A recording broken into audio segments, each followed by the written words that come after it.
Salute, man. We back What's, for another one. what's going on, nation? What's going on, Jason? Oh man, another beautiful weekend. It's been a long week. Just ready to talk some ball. Yeah, I saw you on the game show with Avocasi and them guys. Yeah, you did just as good as I did. I think you only got 27 points, so you actually beat my record. Yeah. Well, as people that lose always say, it's not all about points all the time. Exactly. It's like it's not really win or lose, it's how you play the game, Exactly. which is a loser's way of saying things. Yeah, exactly. Exactly. Like, knowing me, I'm very competitive, definitely want to win everything, but today definitely was not my day. Sometimes things happen, and you can't predict that. So, what's going on today? Oh, we got a very, very special guest today, man. We've been trying to get this going for a couple weeks, but he's a very busy man.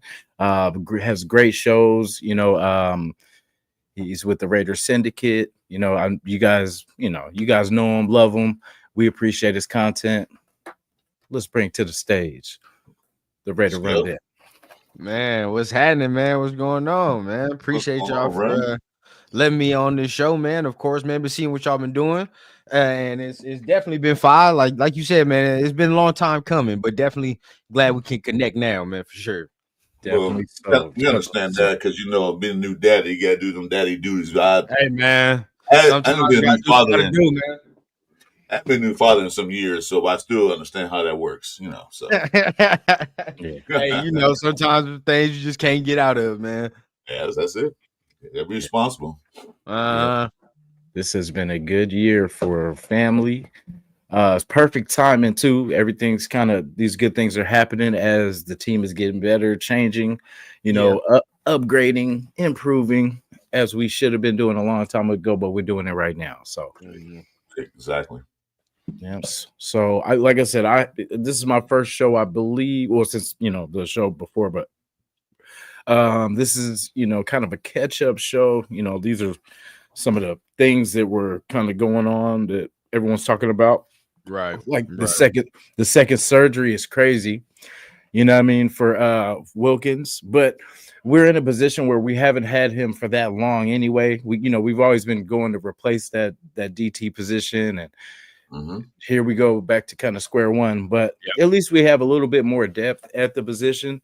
But yeah, that's definitely going to be because we had plans on this line with everybody all together, and once again something kind of put a snag in that plan.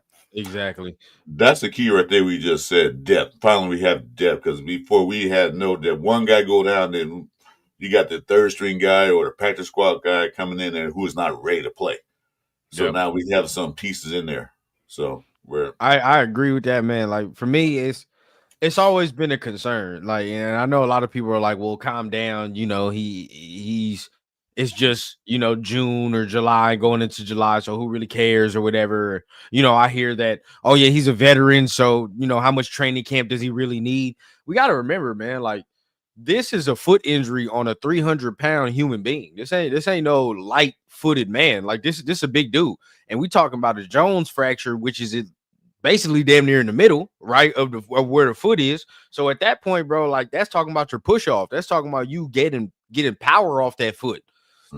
I mean, if he don't have a training camp, we all know how that goes, man. Even with the conditioning and how that goes, it's gonna take him a while to even get back into football shape.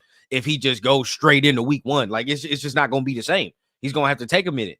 And then here, there's gonna be a bunch of fans. It's like, well, oh, Wilkins sucks and blah blah blah. Why does he suck? Well, everybody putting pressure on him to hurry up, play. Which, I think I talked about it yesterday, bro. If he needs a second surgery, I say shut him down for the rest of the season. It is what it is, bro. Yeah, shut him down for the rest of the season. That's my humble opinion. I know some people may disagree, but for me, I wasn't expecting playoffs or bust this year anyway. That wasn't even my expectation. I'm still at like 8 or 9 wins, and that don't get us into the playoffs. You feel what I'm saying? So at that point, I'm fine with that, because next year I expect us to get into the playoffs. That's the real push, and when we can get real free agents and things like that. So yeah, I think if he needs a second surgery, man, shut him down, bro. It's a wrap. We got depth. Let the young dudes play, so next year they'll have more experience. Yeah, that's true. That's facts right there. Yeah, because like you said, to get off, to push off, you got the other 300-pound guys pushing on him. You got to make sure he's anchored down. And if it's that bad, he won't be able to anchor down to get that put that push off. So like it's the second surgery, they say be out for 9 games. Well, then there's 7 left or 8 left? Just let him rest. If you want to bring him maybe towards the end, like a little bit here, do it there, but don't rush him back. That's all we need is like a career-ending injury. We don't need that. Yeah, okay. Oh, go ahead. Well, no, I was gonna say it just reminds me of last year with Colton Miller, how like he had the surgery and then he wasn't as strong as he was because he probably couldn't work out as much as he could because he was healing. So I think if he does have the surgery, it's gonna take time for him to work his legs to be able to even build himself up to be ready for this season. So yeah, it's gonna be tough. I messed it up because you gotta call a spade a spade. There are gonna be some fans that think it's like Madden, where he can just come in and then, he back to it. You know what I mean? Like, nah, bro. It don't work like that. It's just this real life, bro. If you're not, first of all, he can't even do anything. Hey, you good, Alpha Kasi? The show was fire, by the way. I was tapping in too. But he can't even do anything off this injury. That's number one, right? He cannot do anything. So that means he can't work out. He can't condition. So even conditioning is going to be a factor where he's got to get back and get in win. Now, rotation, sure, right? But you're not paying that man the amount of money he's playing or he's getting paid to just rotate. You feel what I'm saying? Like, he's the guy. He's supposed to be the guy. So, in my opinion, bro, just shut him down if he needs a second surgery. And from all accounts, what I've heard, like, he probably broke the screw in the foot. You know what I mean? And that's what that is. And if that's the case, that means he tried to come back too soon already, right? Like he tried to come back too soon. So, yeah, if he needs that again, bro, shut that down. Isn't there a clause in a contract or something with the NFL? I thought I heard it. Maybe I'm wrong. That if he's on IR for the rest of the year, that his contract can be renegotiated or cut down or something like that. Has anybody heard of that before? I thought I heard something like that, but I'm not sure. I have to do my research on that. Yeah, because he has 4 years. This is his second year, so we have 2 more years. That's another reason why I wouldn't be tripping, to be honest with you, because like next year would be the 3rd year, and then you talk about, you can maybe restructure, right? You restructure that, and then you get even more money in free agency off of that. And then even then, if he does well on that 3rd year, now we can talk about extension on the 4th. You know what I mean? So, I mean, it could work out either way if he does sit this year. Yeah. His history just kind of doesn't, say it's going to go pretty well for us. Because, remember when we signed him, everyone was saying that we overpaid. Now we really kind of overpaid because, we were getting a healthy Wilkins. Now, after this injury, we don't know who we're getting back. Like even with the Kuntz thing, like I'm hoping he comes back without any hiccups and stuff like that. But I mean, like you said, that's a big guy, foot injury. That might be tough to kind of crack back from. See, and that's why I would be, I'd be more confident that he returns back to form next year and saying, okay, whole year to work out, test if it's right, you know what I mean, and not rushing yourself back, which I'm cool with, And I never really bought into the whole overpay because at the time, if somebody else would have signed him, like say the Chiefs would have signed him or Baltimore would have signed him, they would be like, what a signing. Yeah, oh my God. Like, look at the amount of money. Like, nah, bro, it wasn't an overpay to me because that was our number one need. We needed that. And that was the best DT on the market at the time. So at the end of the day, bro, I think we got what and the games he played. Let's be honest. I know some fans, be trying to have revisionist history. Let's be honest, bro. The games he played, you can see the impact he had. Like we all watched that game, bro. Yeah, it was just only a couple games, handful of games. But in them handful of games, I was like, okay, that's what we've been missing on this defense. And I saw it immediately. And then when he left, you saw the void it left too, where I was like, damn, like Jason said at the beginning, right back to square one, dog. Now we here again. So I saw that. But you got to look at the history of the Raiders. I can see people's concern we, for the history, have overpaid for a lot of players. I mean, a lot of players that didn't even last long with us. 100%. So I can see their concerns from the old Raider fans, like, why are we paying this guy this much money? And then he's gone. He's gone the next year. Mhm. So I can see their concerns.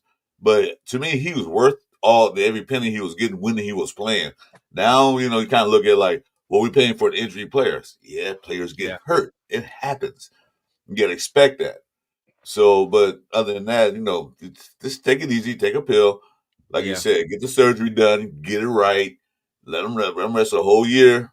And if he's feeling good, maybe not the last game, maybe one of those, like, I can't say cakewalk games because Raiders can't never cakewalk anybody, but one of the games that they should win.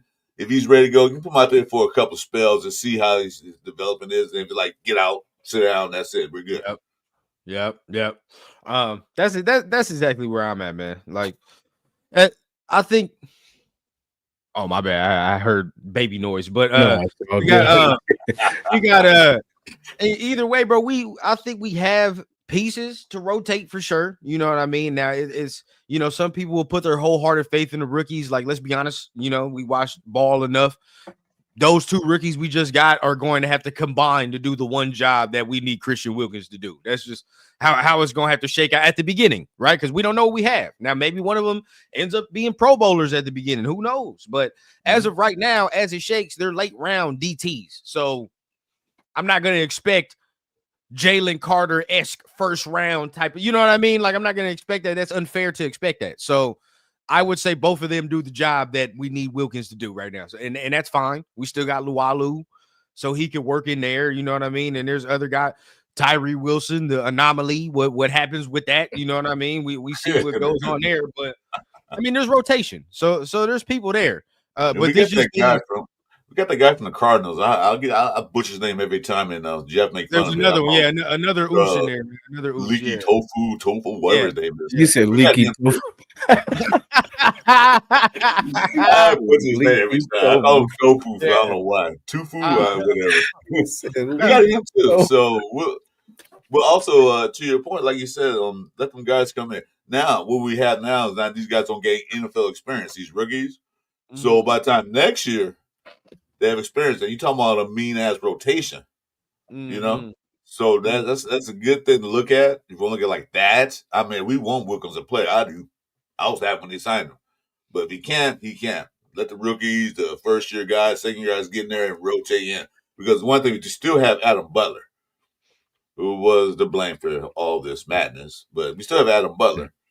Mm-hmm. So you let the guys rotate in. Thinking about who we, because remember the two big signings were Wilkins and Minshew, and now we don't have neither. Well, I'm glad we don't have Minshew, but just so with the line battle, right? I've been hearing a lot about Dylan Parham being maybe not as solid in that spot as we thought.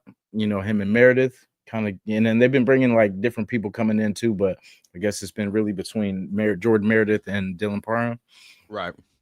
Are we still worried about this line? To me, personally, no. But I'm gonna let Chris go ahead because I want to hear from Chris. Well, from what I'm hearing, that on the right side tackle, that Wagner is actually beating out. They're not, of course, this is t-shirts and helmets. That is beating out. What's his name? Mumford. Wagner is. Mm-hmm. So they decided to move Mumford over to left guard. Have him work out there. Because remember, in college, he was a guard for Ohio State. I don't know what side he played. I can't remember. But he was a guard.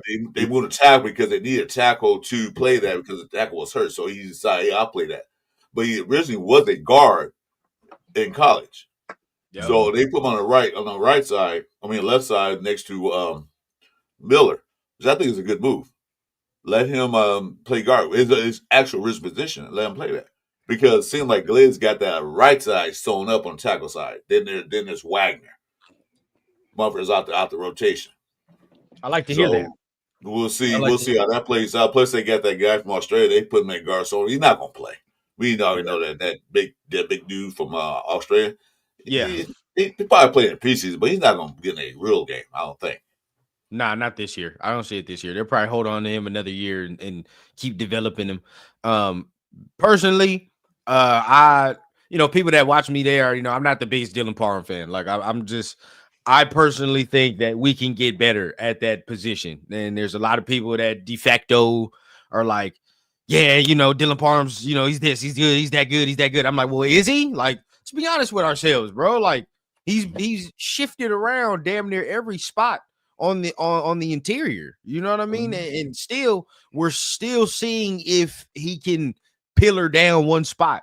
That's, to me personally, like, it's year 3, right? Like, if we look at guards that are Pro Bowlers that are real stationed at their position, they not moving around the line like that.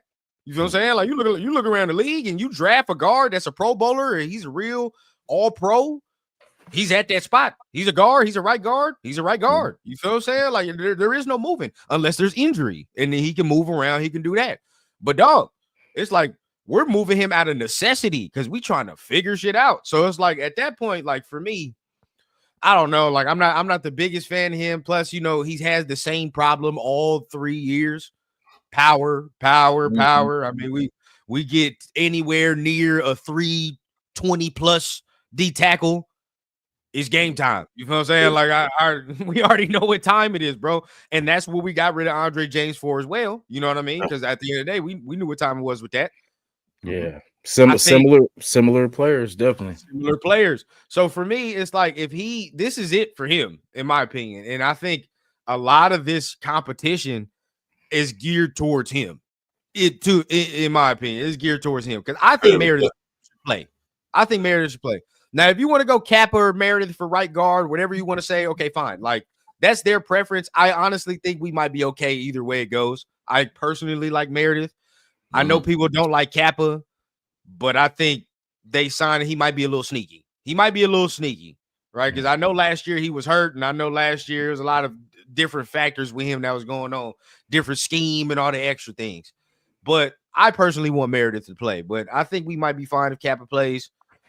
It's just funny. It's like now left guard. Okay, you see Thayer over there. Caleb Rogers over there. Like, damn, we got 3 left guards. You feel what I'm saying? There's a lot of competition over there, dog. They want somebody to take over that. I don't think it's just de facto Dylan Parham. So that's where I'm at. You can see what's going on because like the first teams are running without Dylan Parham. He's running the second team. He's running on the second team. I'm like, what does that mean? Because like Dylan Parham, like Ron said, he played left guard, came in left guard or right guard, I can't remember.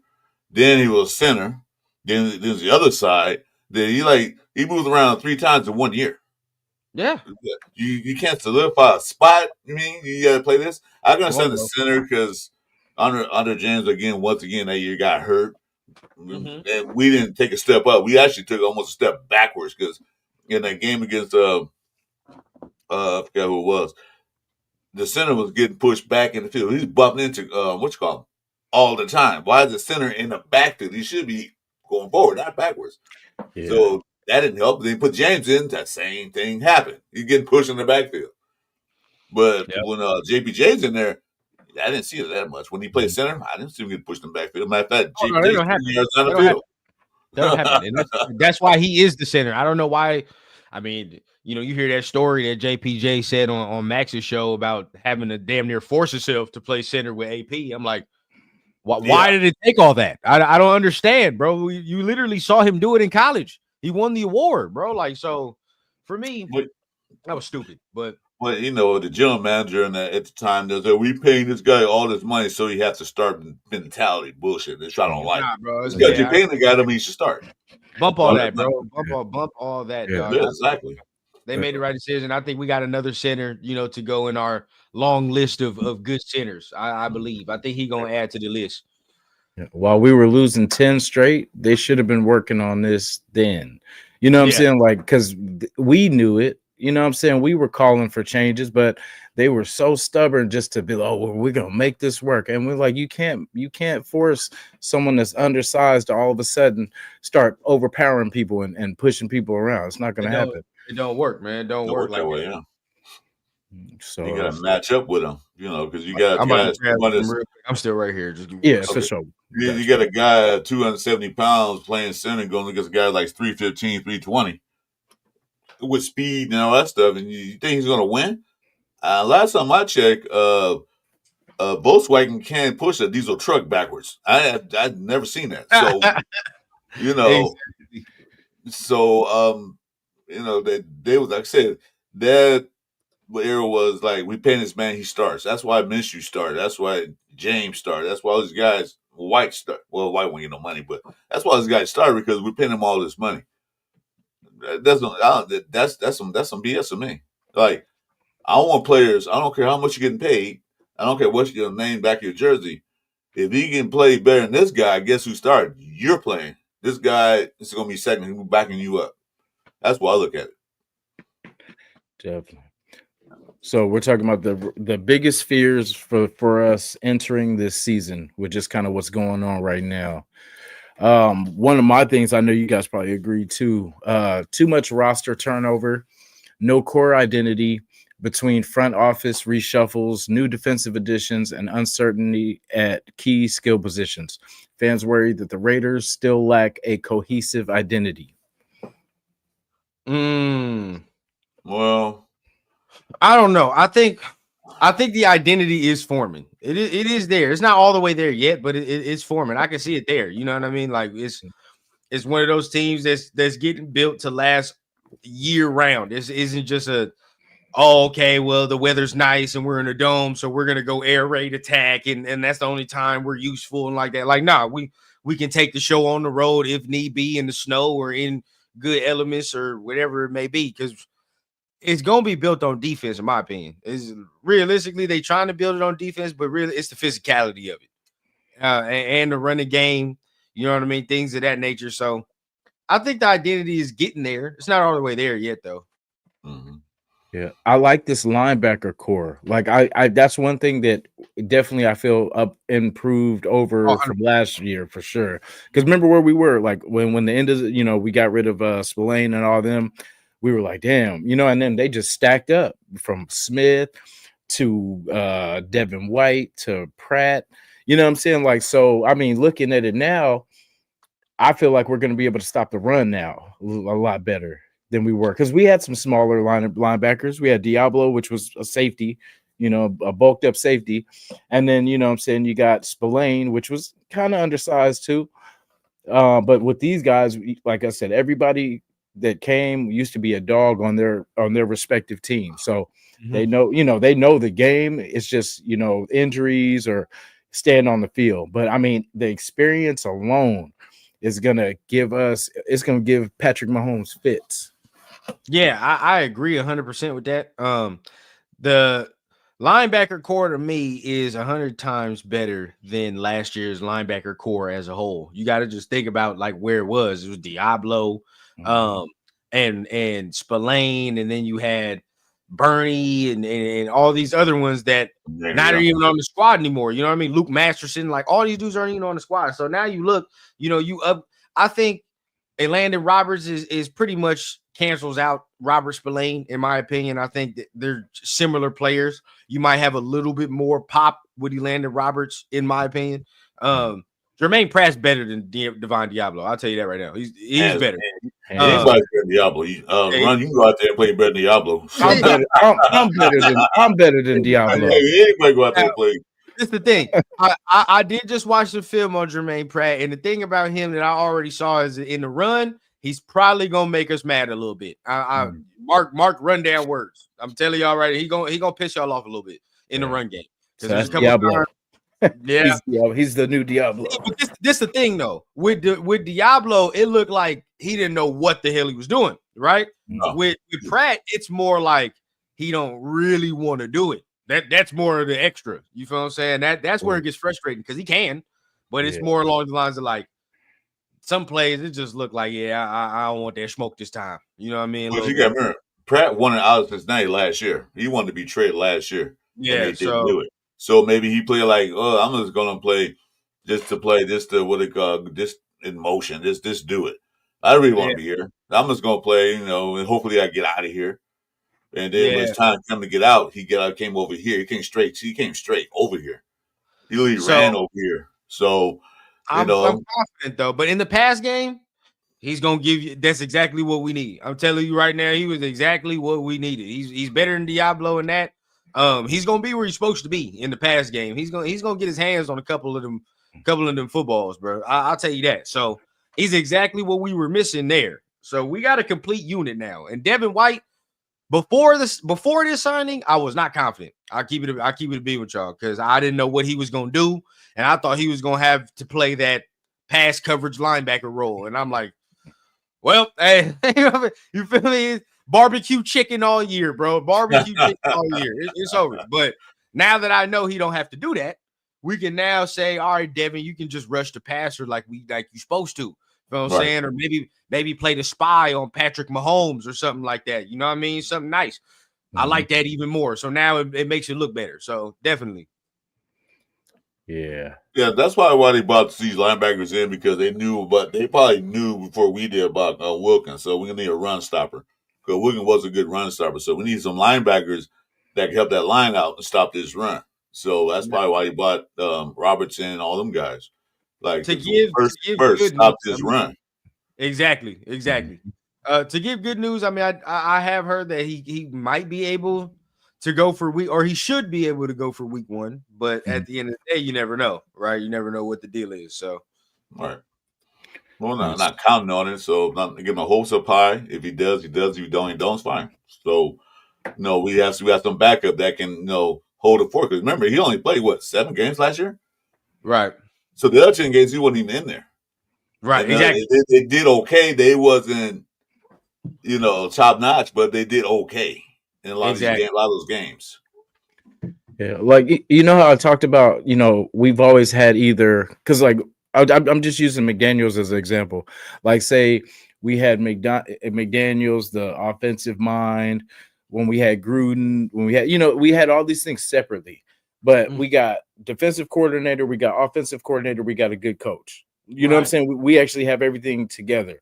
Linebacking core, I see, is that too. Like, everyone that doesn't have to do everything. You don't have to save the day. Just control your part of the field. You know what I'm saying? And that's what I like with these vets, because when we had the Mastersons and Bernies and all this, they were still learning, trying to pick up all these different schemes. These guys have been in the league. They've seen it all. So they can look at each other and be like, hey, this is, you know what I'm saying? And then it's different than the rookies being like, I don't know. You know what I'm saying? Looking around like you don't know what you're doing. With vets, I love this. And I love where these guys come from. You got Roberts from New England, Steelers. Damn good defenses. You know what I'm saying? That know how to put it together. Mm-hmm. Well, that's where the Lane came from. He came from Pittsburgh. So, and they always had great defense. And not necessarily great offense, but they always had good defenses. So he's coming from a program, a system that knows how to play defense, not just come in there like Diablo was looking around, asking, where's the locker room at? Kind of like be a baffled look on his face. Yeah, he's playing hide and seek out there, man. We all know what it was. That's one of those people that, like, oh, bless his heart, he's trying. Yeah, man. He wanted to so bad to, tight end trying to block you when we playing Ring Around the Rosie, man. Like, what we doing, bro? As grandma said, oh, my baby, that's okay. Just do your best next week. Like, what the hell? Do your best now. Well, who picked him up? Because I know he got paid. I don't know who picked him up. Atlanta. They paying him. But they got Kirk Cousins too, so I mean, good for him. He's getting his money. Yeah. So, but that's in the history. So we're gonna move forward. But, exactly. Like I said, we got a defensive-minded coach. He's gonna get that defense, that linebackers, and we're gonna talk about the secondary too. Mm-hmm. Even because the guys playing defense, and that's what I'm looking at. Well, physicality, the hitting somebody. This don't like just arm tackle. No, wrap them bad boys up and drive them to the ground type tackling. Right. So next time they come over the middle or what they're trying to do, like, I ain't going over there. No, coach, I ain't doing it. I should get you guys with a Jalen Ramsey sign. I was watching that scroll. I'm like, that would be hella funny. Just signed Jalen Ramsey from, traded from I seen something and it had us linked to it. I swear I thought it was real. I see the thing like Raiders sign. I was like, what? I was about to make a second link. We was about to go live on like 4 different channels. Yeah, I saw it. What the hell? No, we didn't. You feel me? That'd be crazy. But that I think because that would be cool too. Because remember when we had Hayward and that was the year we made the playoffs. But we had the vet, and that was what we needed. And like with the crew that we had in, like our secondary was young too. We had Hobbs coming in, Merrick, all the young guys coming in. So he was the vet, and that's all it'll take is just the right. We tried with Peters, but we need to stop doing this stuff on discounts. Stop getting the cheap players just because they're cheap. Spend the money for the players that if they get injured, and that's a different thing. But at least get the people that you don't have to worry about all the extras. They just play football. The linebacker, that makes sense, right? Like that, like with Pratt, that made sense to do. But with this, I think, like you saying, I wouldn't cheap it. If you have an opportunity to get Jalen Ramsey, that upgrades the squad, bro. That upgrades the squad tremendously. Yeah, he is gonna handle his business on his side of the field. So that way, you don't have to worry. And then if say Bennett is able to step up again like he did last year, and maybe even jump some routes and start taking some things to the house, that'll be it'll help the line. Not having Wilkins to push, you know what I mean? It's like it's gonna put a lot more pressure on the secondary, but exactly. But it's the perfect mentor for 10 corners too, man. That's the perfect. Look how young our D back room is. They're pretty young, right? I think the oldest one is Darnay Holmes, and he's like third, fourth year. So they're really young. So we need that veteran to help them out, just to show them like, hey, when you see that, this is what you do. I know it's last time you almost got burnt, but if you see that, do this.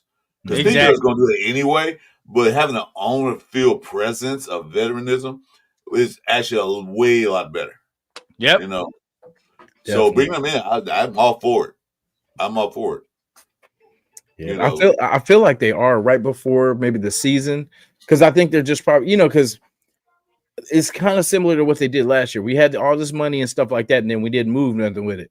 But I feel like if Pete's not, because you could tell if they see the same things, which they have been seeing, and unless they know something we don't, unless they've talked to somebody and they're like, hey, a little closer to the season, we're gonna, we'll come at you and talk about, money or whatever, but we want to add you. So I'm hoping that they got something planned and they're just hopefully everything's good.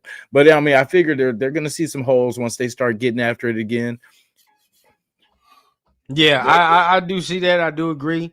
And Rock brings up a good point at the end down there that I didn't even think about till now, where I've always said, Pete Carroll does like his bigger corners. And at the end of the day, man, you would like a bigger corner too, not only to get in the passing lanes, but to be better in the red zone too. I mean, if you have taller, bigger corners in the red zone, you have to fit things in the needle. You cannot just throw things anywhere. So you got to be accurate with them type of archetype of corners. So at the end of the day, man, it's like, I know I'll be sounding like a JB hater. I've been sounding like a JB hater through the offseason, and I understand it, but I just try to keep things objective. That's it. You know what I mean? With everything that we own. We know we have a coach that has a preference in his DBs. We understand that, right? Like it's not. You saw who they picked. He hasn't made a secret. Yeah, he ain't made a secret. It's not like this man been picking up a mixed grab bag of corners. Like, nah, everybody he done picked up signs since he done got here have been like 6'2" or over. Am I lying? Yep. None of them have not at all been under that. Next thing, right? I get in an argument all the time. I will continue to say this on whatever show. If I'm wrong, I'm wrong. But if I'm right, I want many receipts out there. This is the thing, all right? None of us knew anything about Jacorian Bennett's shoulder or all that until he went out there in that press conference and said, my shoulder was bad and everything like that. Okay, which is fine. But now all of a sudden we're hearing, well, he was working himself back from injury. Of course he's going to be with the second team. Of course he's going to start slow and all that. No. We didn't know that at all until he said that, right? Before that, it was all quiet on the Western Front, right? We all was chilling and we didn't hear nothing about Jacorian Bennett, but he was there the whole time. It would just so happens that all of a sudden, we see here Darian Porter and Eric Stokes taking first team reps. Very interesting, right? Yeah, it is. Now, Now, another thing I've heard, well, he's learning the scheme, right? PG ain't go nowhere, right? And Darian Porter was taking classes a couple months ago, and Eric Stokes wasn't here either. So I'm trying to find where the holes are to say, like, yeah, bro, he should automatically be the starting corner because of last year. I'm just trying to find the logic in that. I personally don't understand that logic in just saying, yeah, because of last year, he's automatically the starting corner. Pete don't know this dude. John Spytek don't know this dude. PG know him a little bit, but at the end of the day, PG's trying to do what work. That's all that matters, bro. At the end of the day, They don't like you said, I don't like that BS. They like the money and then go, oh, you started last year, so you started this year. No, you gotta do like Pete says, compete. Every year you come in, every training camp, every practice, you better compete to keep you. You start that last game, okay? Well, this practice you got to compete again because you might not start next game. That's what I want to see. What if in these practices Eric Stokes is actually doing better than we thought? Right? He's actually better than we thought. Because again, Eric Stokes is 6'3", and I just found this out yesterday. This man run a 4.24. So we can't be like he the fastest in the room because he's not no more, right? You look at Darian Porter, he definitely ran a 4.3 on that combine that we watched. So that was there. And we know we don't even talk about him, but DeCamerion Richardson, we know he can run. So we know what time it is there. The only thing he's about 6'3". That's the only difference is, right, the dudes I named, 6'2", 6'3", 6'3", 5'10". That's it. Right. You know what I'm saying? Like that's the only difference. Now, if we come in training camp and he does his thing 100%, like, then at that point we know he's beating out the competition, right? We know what time it is.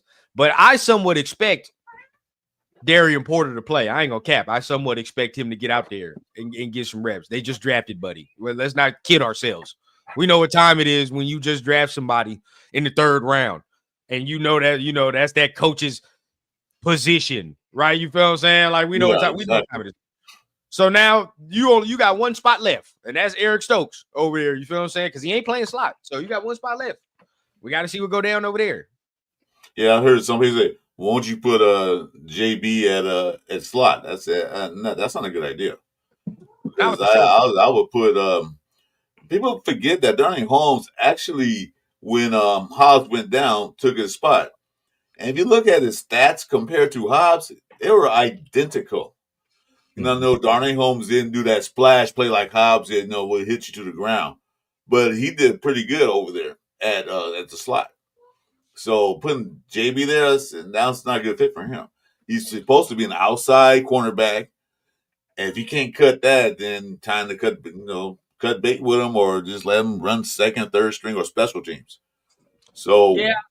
And that would be the hard part because last year he did do good. So you're expecting to see that same level of it, right? So it's like, okay, that's what I want to see. And we'll see what goes on in training camp. But like the more training camp goes on and the more he's not taking first team reps, like this ain't offense. You feel what I'm saying? Where like I forgot my camera's off. This ain't offense where you can switch receivers and all this extra. Like, no, you're not switching your outside corners every other series. You're not doing that. So the longer it goes in training camp, he ain't taking first team reps, the more my antennas start to, okay. Yeah. I see what's going on here. Yeah. Yeah. I'm just go ahead, sorry. Oh no, I was just gonna say I'm just glad it wasn't no lower leg injury because at least he'll still have his speed. Like the thing with the slot, I would like him to be DB2. I know he's not DB1, but I would rather him at DB2. And if we could, Holmes, they re-signed him, so they must have seen, something good. So I know all of us are still screaming secondary, needs the help. And like I said, it's still early, so we'll see. I guess they're gonna wait till camp.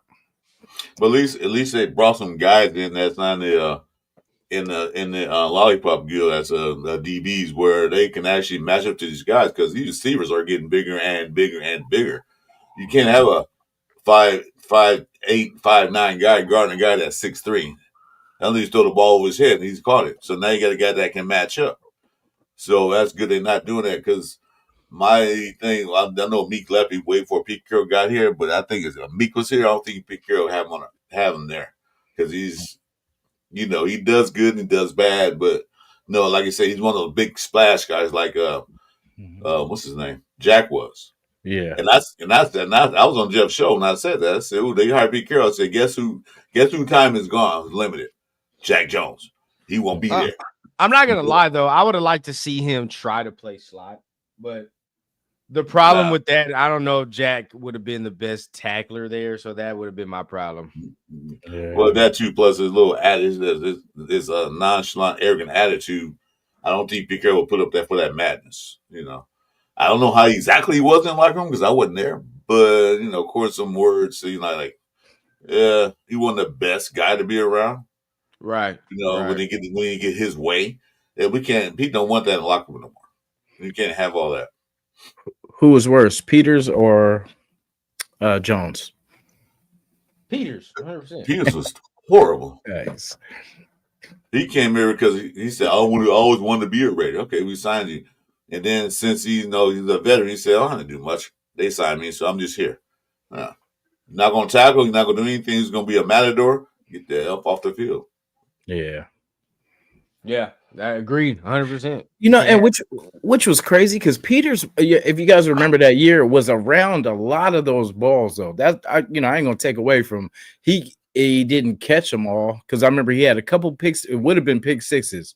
I feel like I can count 3 that he just dropped. You know what I mean? Like, and then there was one that Amik actually got. Remember the one Peters kind of tipped it, and then Amik ended up getting it, and then trying to run it back.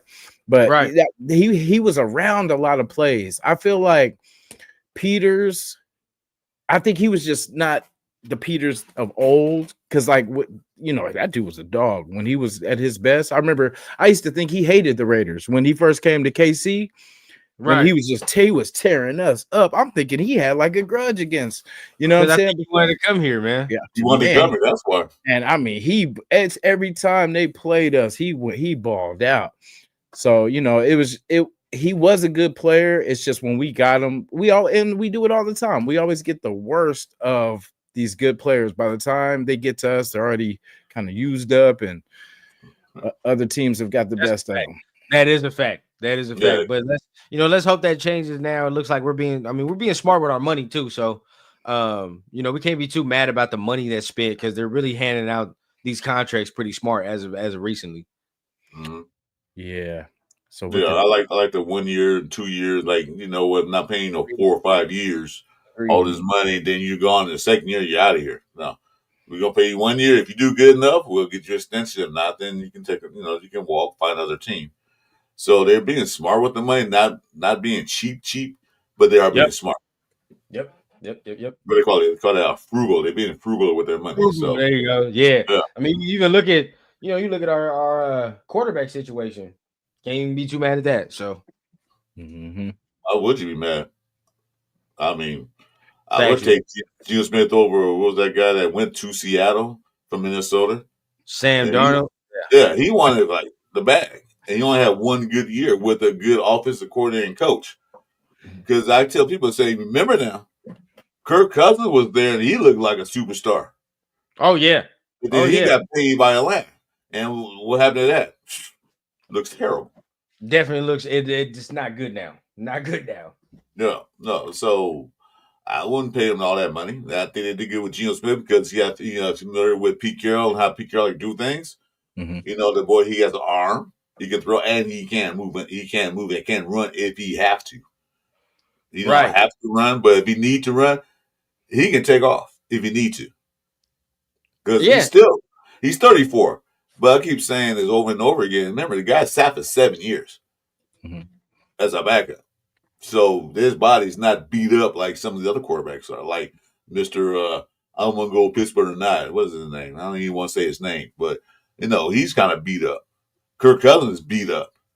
So he does have some life in his legs. There's going to be some time, that we do have if he can continue. If he has the season we think he can have, then there's going to be some time for him to remain our quarterback for a while. You know what I mean? So let's hope he can do that, man. Let's hope, we get something like maybe a Jason Campbell type season, maybe something better than that. Who knows?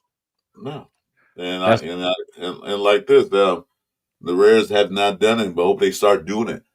Draft a quarterback every year and Oh see yeah, what we got coming. You never know; you might get a diamond in the rough.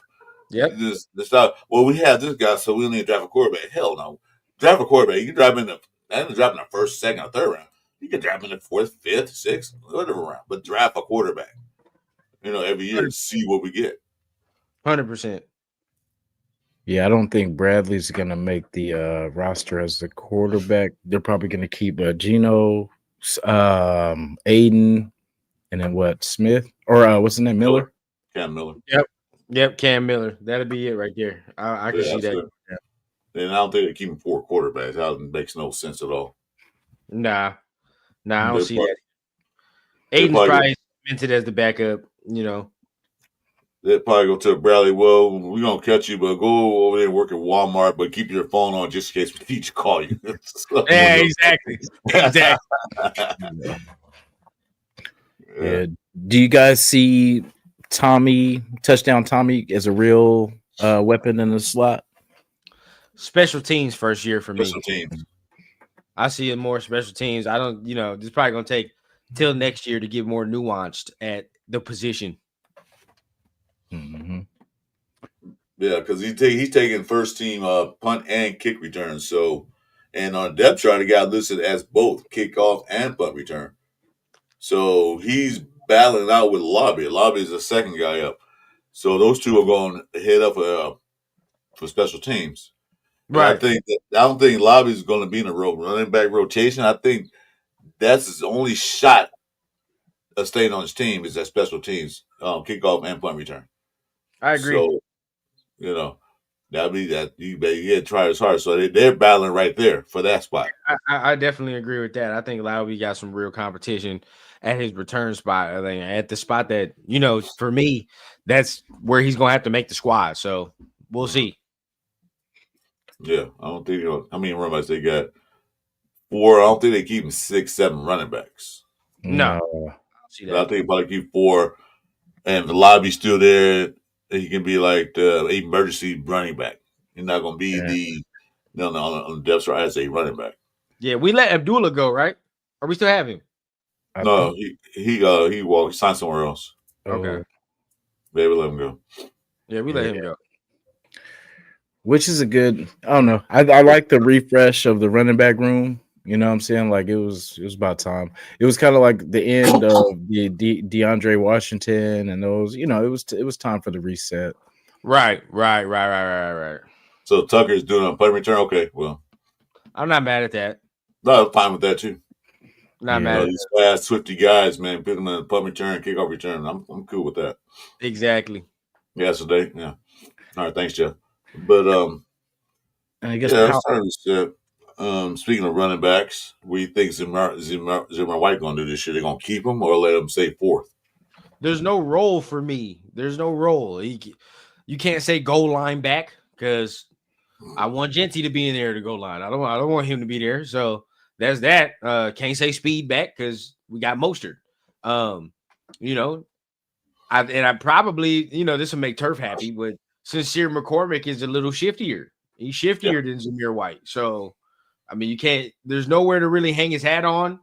I see them keeping personally already. I already see them keeping Genty, McCormick, and name is Mostert. Yeah, those are the 3 for me. Those are the 3 that's gonna go down in my opinion. And then after that, we see what happens. Maybe one more that you keep, but I think that's the 3. Which I worry about that too, because of course we got Mostert, we got Genty, and then we want to pencil in McCormick, but with his history, we just have to look at who's behind him because he doesn't seem to stay on the field that long. So I mean, yeah, I wanted to take another running back. I really did. I wanted another, like either undrafted free agent or just a fresh pair of legs. Just to put I behind. agree. Yeah, something that we could have. I was definitely on that train with you. Me too. Draft where I said I wanted 2 running backs. Even if we got Genty, I still would have got another one.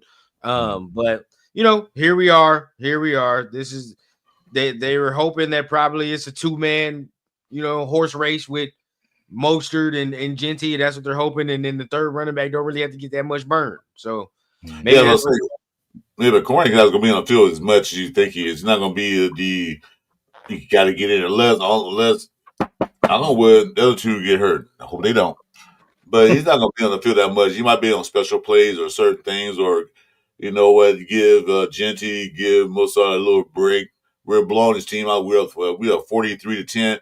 All right, you guys get out, go in there, and just finish up the game. Type guy, Right. So now you get the full workload. I can't even get the word out. But remember now, you still got cuts coming up, so. Some of these guys and the many run backs that was in the draft this year, there's so many guys not going to make teams. We can go in let's see if we can get this guy, that guy, because he's not making a team. We can put him on our team, So that's a fact. That's not really a big concern, but I wish they would, like you said, drafted a running back late round or UDFA. Yeah, I know they did get somebody from UDFA. It was one of them FCS schools too. So he was pretty nice when I saw him, but they ain't said nothing about him so far. So we'll see when the pads come on. That's what we're waiting on. Yeah. The t-shirt and helmet thing is just like run through, but when they start hitting each other, like not full contact, but when they start hitting each other, when the lines can actually block the D line, can try to rush, that's what we're gonna see who's what. We're to separate the men from the boys. That's when they get real right there, man. Yeah. Next month is where it really get cracking. Yeah, I'm waiting for that, man. I'm mad that my damn vacation started at that time, but it is what it is, man. Oh damn! Yeah, I said we got y'all gonna hold it down though. Yeah, y'all gonna hold it down though. Y'all already know what it is. Man. Oh yeah, we'll be good. And the baby's coming. I think September is the 6th is still the set date, so it's gonna be a good football season because in between the baby sleeping. You get to watch, watch the games and everything. So exactly. I mean? My boy first football season too, man. So hopefully it's a good one. Hell yeah, man. It will be though. I think it's perfect timing. Factuals. I agree. I think, it feel like new energy, feel like new air. So let's hope that's what it is, man. Honestly, a lot of these moves that's been made, I kind of, a lot of us have wanted a little bit, so I'm cool with the direction it's going so far. Can I say something about the new babies? Mm-hmm. My firstborn son, guess when he was born? Never mind. I ain't gonna say the last year the Raiders won Super Bowl that same year. Yeah. Wow. In LA. So you guys have your babies this year. You Ron and Jasin, that might be a good omen. So hey, I was 4 months when we won the Super Bowl. 4 months old. Yeah, so that might be good omen. I don't think I was a thought. So there's that. Yeah, there's that. There's that. Yeah. Hey, and that's funny because I was thinking that too. I was like, okay, so I was 4 months. I was just born, that season. So that would be crazy if the birth of the kids and then they bring I think they might bring the good luck, man. Five more Super Bowls, you know what I mean? So exactly. We can my dog Jay had his kid too, man. So he had his little son on the way. So hey, everybody out there with the youngins. Hell yeah. Never mind. I was gonna say Chris got one coming soon. No. Hey, Chris like, wait. I think Chris done, bro. I think Chris on dust timing now. I think it's over. He might have might have one more. But yeah. Yeah, so this is pretty much like the stuff that was kind of going on this weekish. Oh, Jeff had one too. Okay, look at you, dog. No, I'm not going to get with that. I heard you guys. No. Now we're just gonna move on while we be in there. I'm fine. I got grandkids, so I'm good. Yeah. You got the grandkids running around. That's just as good. Got all that with none of the responsibility. So I understand. No, it's like this. Hey, Dad, can you watch my kids? Yeah, sure. Then when are you picking them up? See, that's the question. You got to ask that question. With that, like, okay, yeah, but when you coming back? And like I Right. said, Oh man, if you're late, if you got excuses, you're late. I'm gonna get the kids cake, candy, and everything. So when you pick them up, they're gonna run you ragged when they get yeah. home. They will See, be I'm up. on the other side right now. I ain't experienced that one side, bro. Oh, I'm like, I already oh, told go my ahead. what to do. I already Yeah. told what to do. So Yeah, go ahead, pops. You got it. You know what I mean? I'll be back. Yeah. So there's something scrolling on the bottom. If you guys can see it, is this going to be true or false? And I'm already feeling where this one's going to go. Oh, Samir White. 1,200 all purpose yards. Oh, major falls.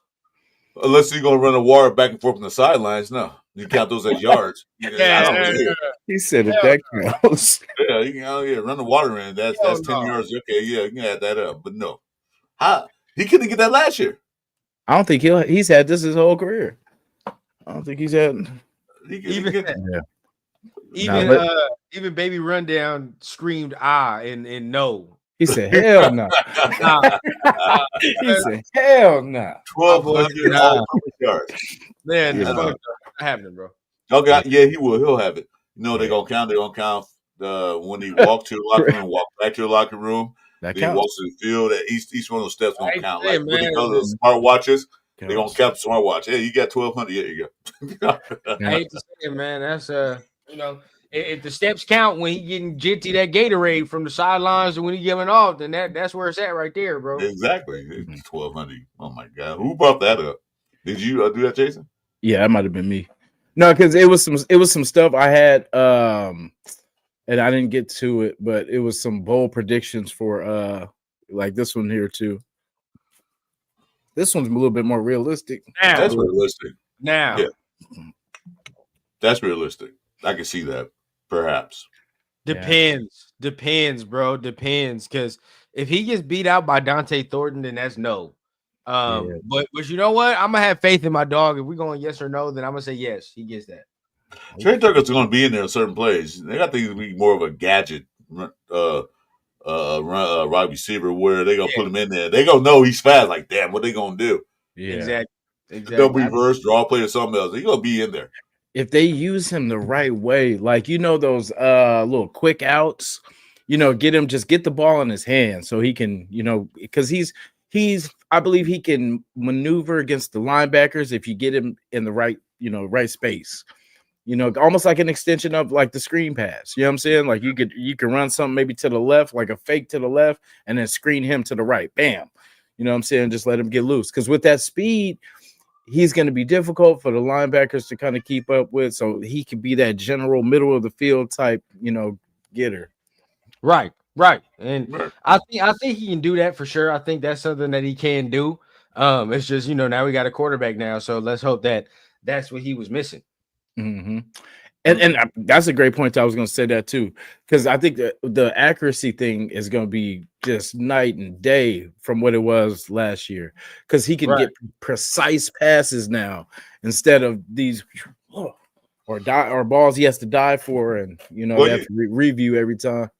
Well, you watched him run. You saw when Minshew was in there throwing the ball. Either Tucker had to stop and wait for the ball, or the ball was like 15 miles over his head. It was not even there. Tucker's not the tallest guy in the world, but still, you got to get the ball to him. And a lot of catches he had to. Each time saying he caught the ball, the refs had to review it. Did he actually catch the ball? Because the ball was either too low or all to the side. So now got somebody who can actually put it in the breadbasket. Yeah, 100%. And that's what was missing. Like you just said, it's somebody to put it in the breadbasket. That's exactly what it is. And a lot of people that have been at the games and everybody, like you said, that watch film, they understand like he is open. He is open. We just ain't been able to give him the football. Yeah. Mm-hmm. There's a small window. And if plus they didn't have time to throw to him because by the time they hike the ball, is somebody in the backfield breathing down Minshew or even AOC's face, like, Jesus Christ, he's got blocked for this guy. That's when Andre James was there and Parham, like, okay. Yeah. But I think this year Gino's gonna have more time to sit in the pocket. But like I said, with Geno Smith, if if it breaks down, he can move to the left, to the right, step forward, or if you see a hole right there, he's gone.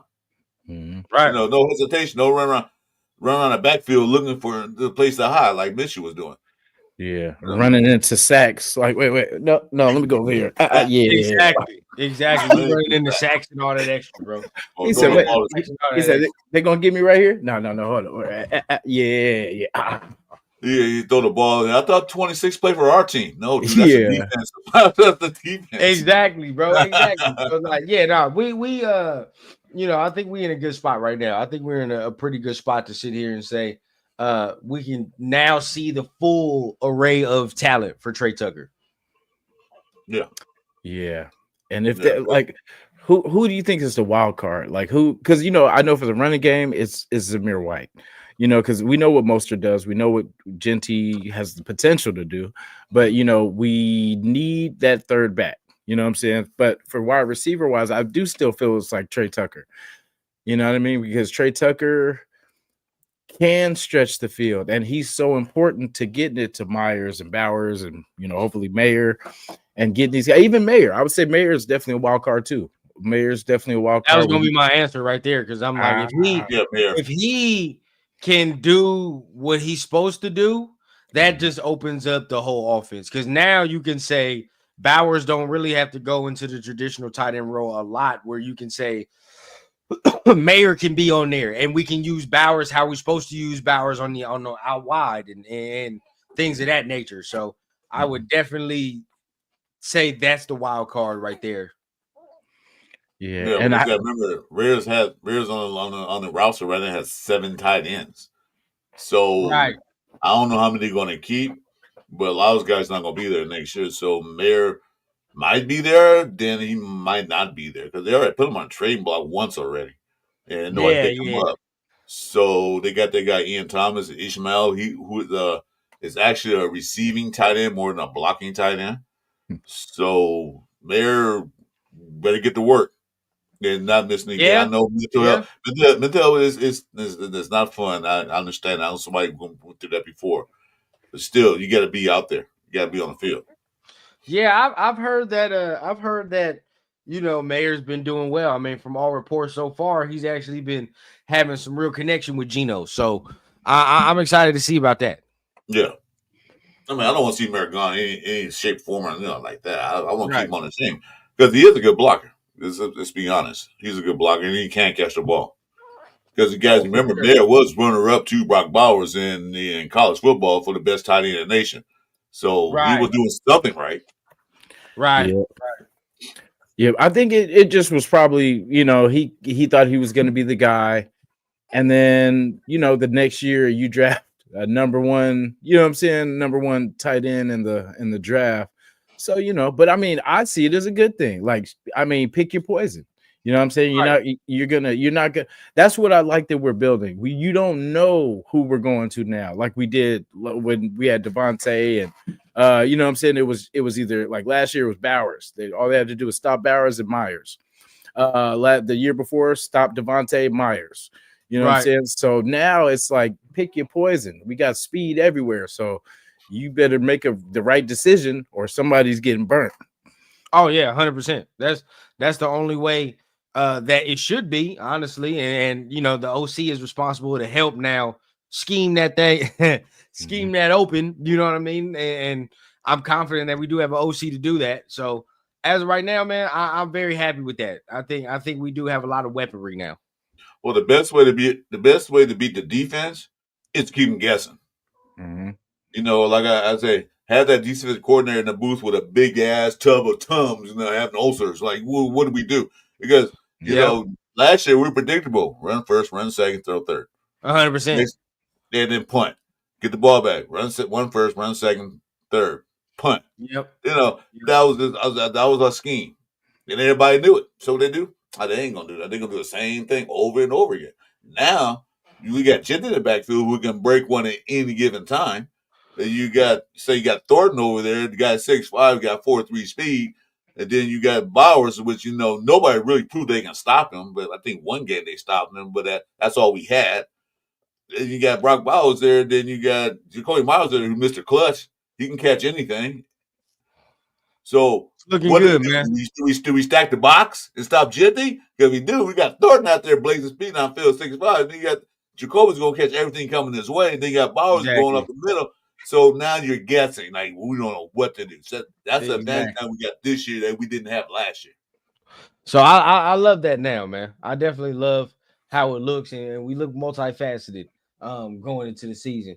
But y'all already know, man. I think I hit you in the private chat. I don't know if you seen that, Yes, Jason, sir. real quick. Yeah, Yes. so I gotta go ahead and get ready to dip on out of here, man. I got some family duties I gotta take care of. You already know time. But I definitely wanted to go ahead and tap in with y'all, of course, man. Show some love to the show. What y'all doing, of course. Hey, you know it's much love as always, man. I'm gonna tap in regardless. Whenever y'all need a guest, let me know, bro. Appreciate you coming in, bro. Appreciate you, Of brother. course, man. Hey, you know it's always love sharing the screen with the brothers, man. You know we always got to do something extra when something goes down, man. That's right. Appreciate you too, bro. Hey, and thank you. I know you're a busy man. Appreciate for blessing the platform. Appreciate Don't you. worry. Oh, Jason, of course, man. He's gonna be there too in a few months. So yeah. Oh yeah. Like you said, I'm dust now, so I'm done with those days. Yeah.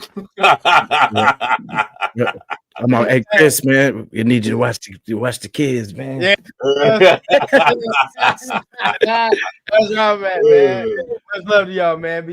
All right, man. Take care. You too, bro. Yes, man, that was great. Yes, sir. Appreciate it. Ready to Rundown. Definitely check him out, man. Great show. Always good content, man. I've been watching him since the beginning, man. So great to see his progress and what he's been able to do. Make sure you subscribe to Rundown as well as me and Jason. So yeah, he's a good guy, one of the best.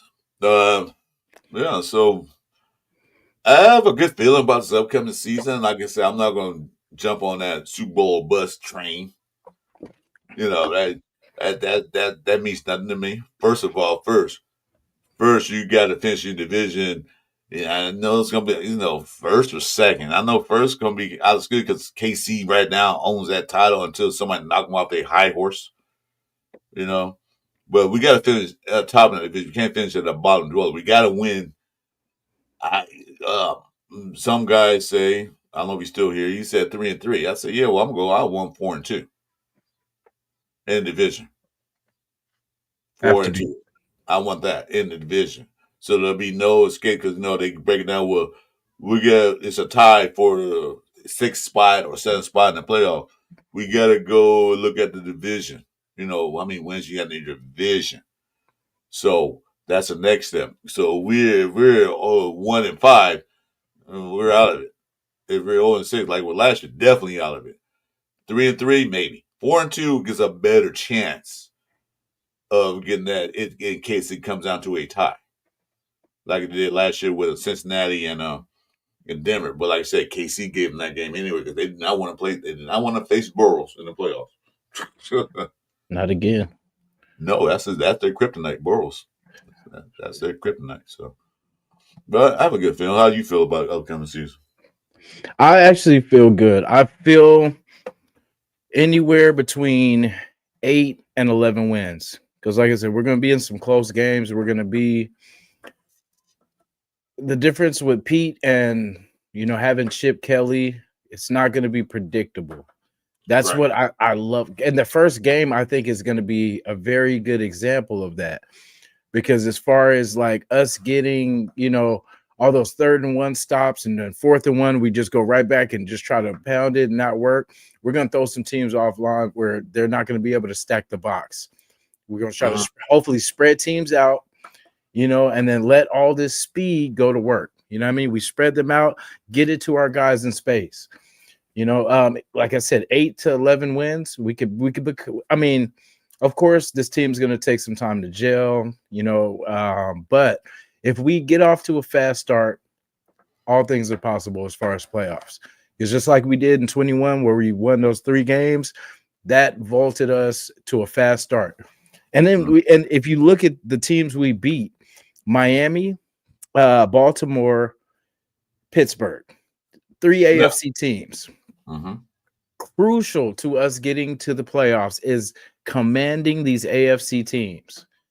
And most of the teams we beat were playoff teams anyway. So, the thing is that the Raiders have to establish themselves like we're not walkovers anymore.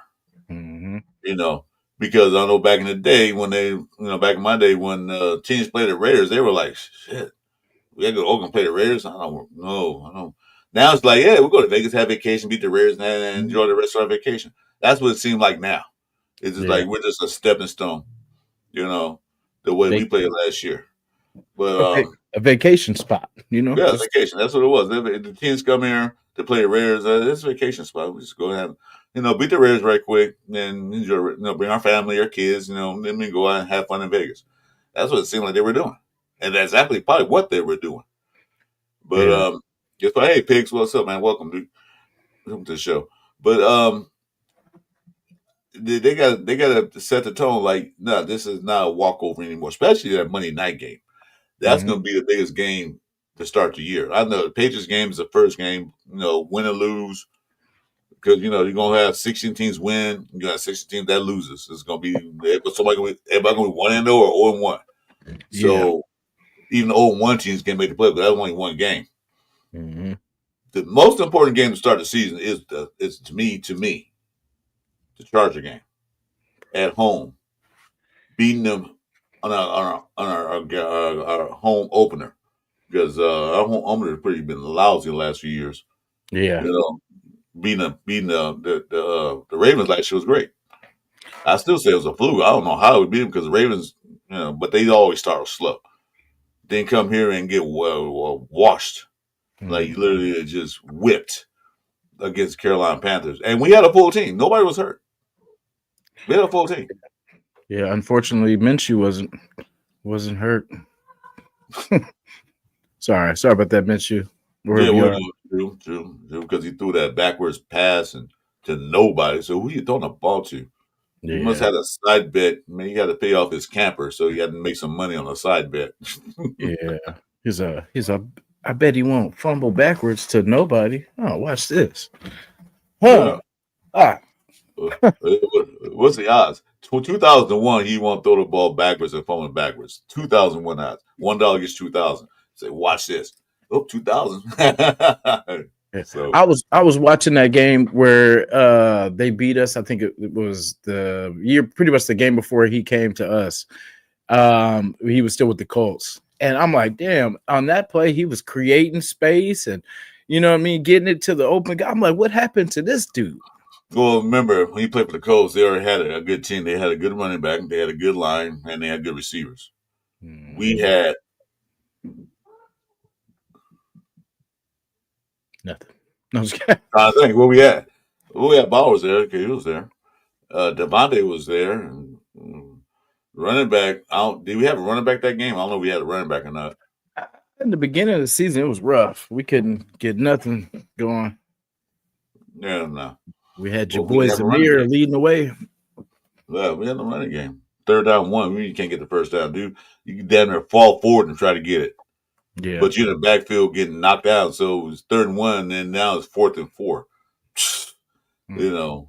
Or some dumb play when Andre James getting ramped over and Parham getting bullied back in the backfield. That's why we have a running game, because the defense will push the offensive line back. And people say Zamir ran up the backside of the offensive line. He had no choice, because they were getting pushed back so far in the backfield that by the time I got the ball, we was already in space. Yeah, to be fair too, because I know we talk to a lot of bad about Zamir White, but you are absolutely correct. The first at least first half of the season, before we made the start making changes like with JPJ and everything like that, it was just they would just get that push. The D line would get a push, and by the time because I remember a couple of times Zamir just got the ball and then just got hammered. You know what I mean? Before right as soon as he and then bow. So I mean, what could he do? You know what I mean? What could he do? And then we seen that with Josh Jacobs, but Josh had the agility to kind of at least try to get himself out of some stuff. He was shifty enough and break tackles to get out of it. Samir was not shifty. He has no ankles. He couldn't make that cut. So yeah, but see, he had that special gear that he can turn on, turn off to get out of trouble. Mike didn't have that. White was just a straight head north and south runner. Straight head, boom. Like you watch some of the tapes from Georgia, that's all he did, run straight ahead. You didn't see him shift, cut, and break through holes. No. McCormick can. Genty can. Probably not effective, but then Mozart definitely can. So now we got shiftier running backs where they get pushed in the backfield, they can get out of it. Mm-hmm. You know, I was thinking who I want as a red zone running back, right? I actually like some Mostert. Mostert. I'll say Mostert. Mostert and Samir. I mean, not Samir. Sincere McCormick. I actually like those two as the red zone options, pretty much. Because damn, I keep getting Sincere. I feel like because even we seen a little in preseason, he was able to score a couple times in the red zone, like and that's kind of what we need. And it's his size too, because the lineman can't really see him until it's probably too late. Because he is a shorter kind of bowling ball type, type back. Well, I like Mostert at his position. Although that don't knock it, Genty can't catch that ball because he had 1 year he caught like almost 600 yards in receiving before they changed the quarterback. So they had to run last year. But I think Mostert is a better receiver out the backfield than Genty is. I'm saying that now. I don't know yet. We got to see Genty on the field. But as it stands right now, I think Mostert is better. Put him in a red zone where he can't. Was that a ghost? The cat. I was a flashback behind you. But like put most of the backfield where he can catch that ball out there. They got Jitty running patterns out, running wide receiver patterns. So it's gonna be a lot the defense gotta look at what's first down at the 11-yard line. First and goal from the 9. They got Jitty in the backfield. They're gonna run. Nope, surprise you. Jitty running a wide receiver pattern and gets a touchdown. That's a possibility. That's we have the defense, like I said, guessing like what the F they gonna do today. We don't know. Are they gonna serve chicken or are they gonna serve turkey? Well, I don't know. What's on the menu?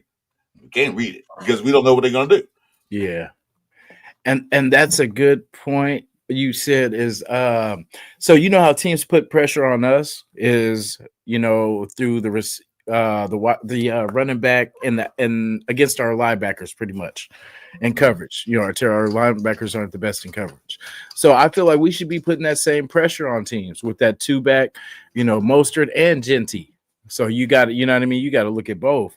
And you're not going to, and then you got your other weapons. You know what I'm saying? So I like the double running back sets with them because I know they did a lot of that in Miami too with Mostert and David I think it's Achane.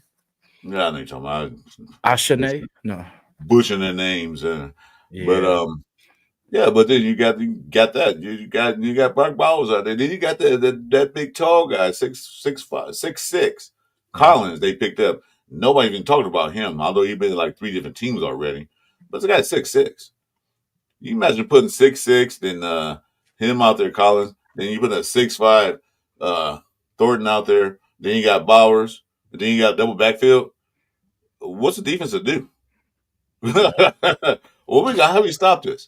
Well, Gino do have to roll out and just throw it up in the air, and those guys will get it. So just take it. It'll be over soon. And that's why I like what they did because, like I said, we're unpredictable. We could be unpredictable now because Kelly's at there is making some plays right now, sitting in his evil doctor's laboratory. Like Dr. Evil, like I'm doing now. Because also with Chip Kelly, remember when he was at Oregon, remember how that offense looked? They were like, well, I do. But we got to Ohio State. It wasn't the same offense. It was a different offense. It was tailor fit to the players he had. He schemed like, what can this guy do? Well, this guy is good at this routes and this side, and this guy is good. This quarterback going to throw this. He's going to scheme to what works for each player. You're not going to put a player out of position. That's not what you normally do. We're gonna tap into what you do the best and use it.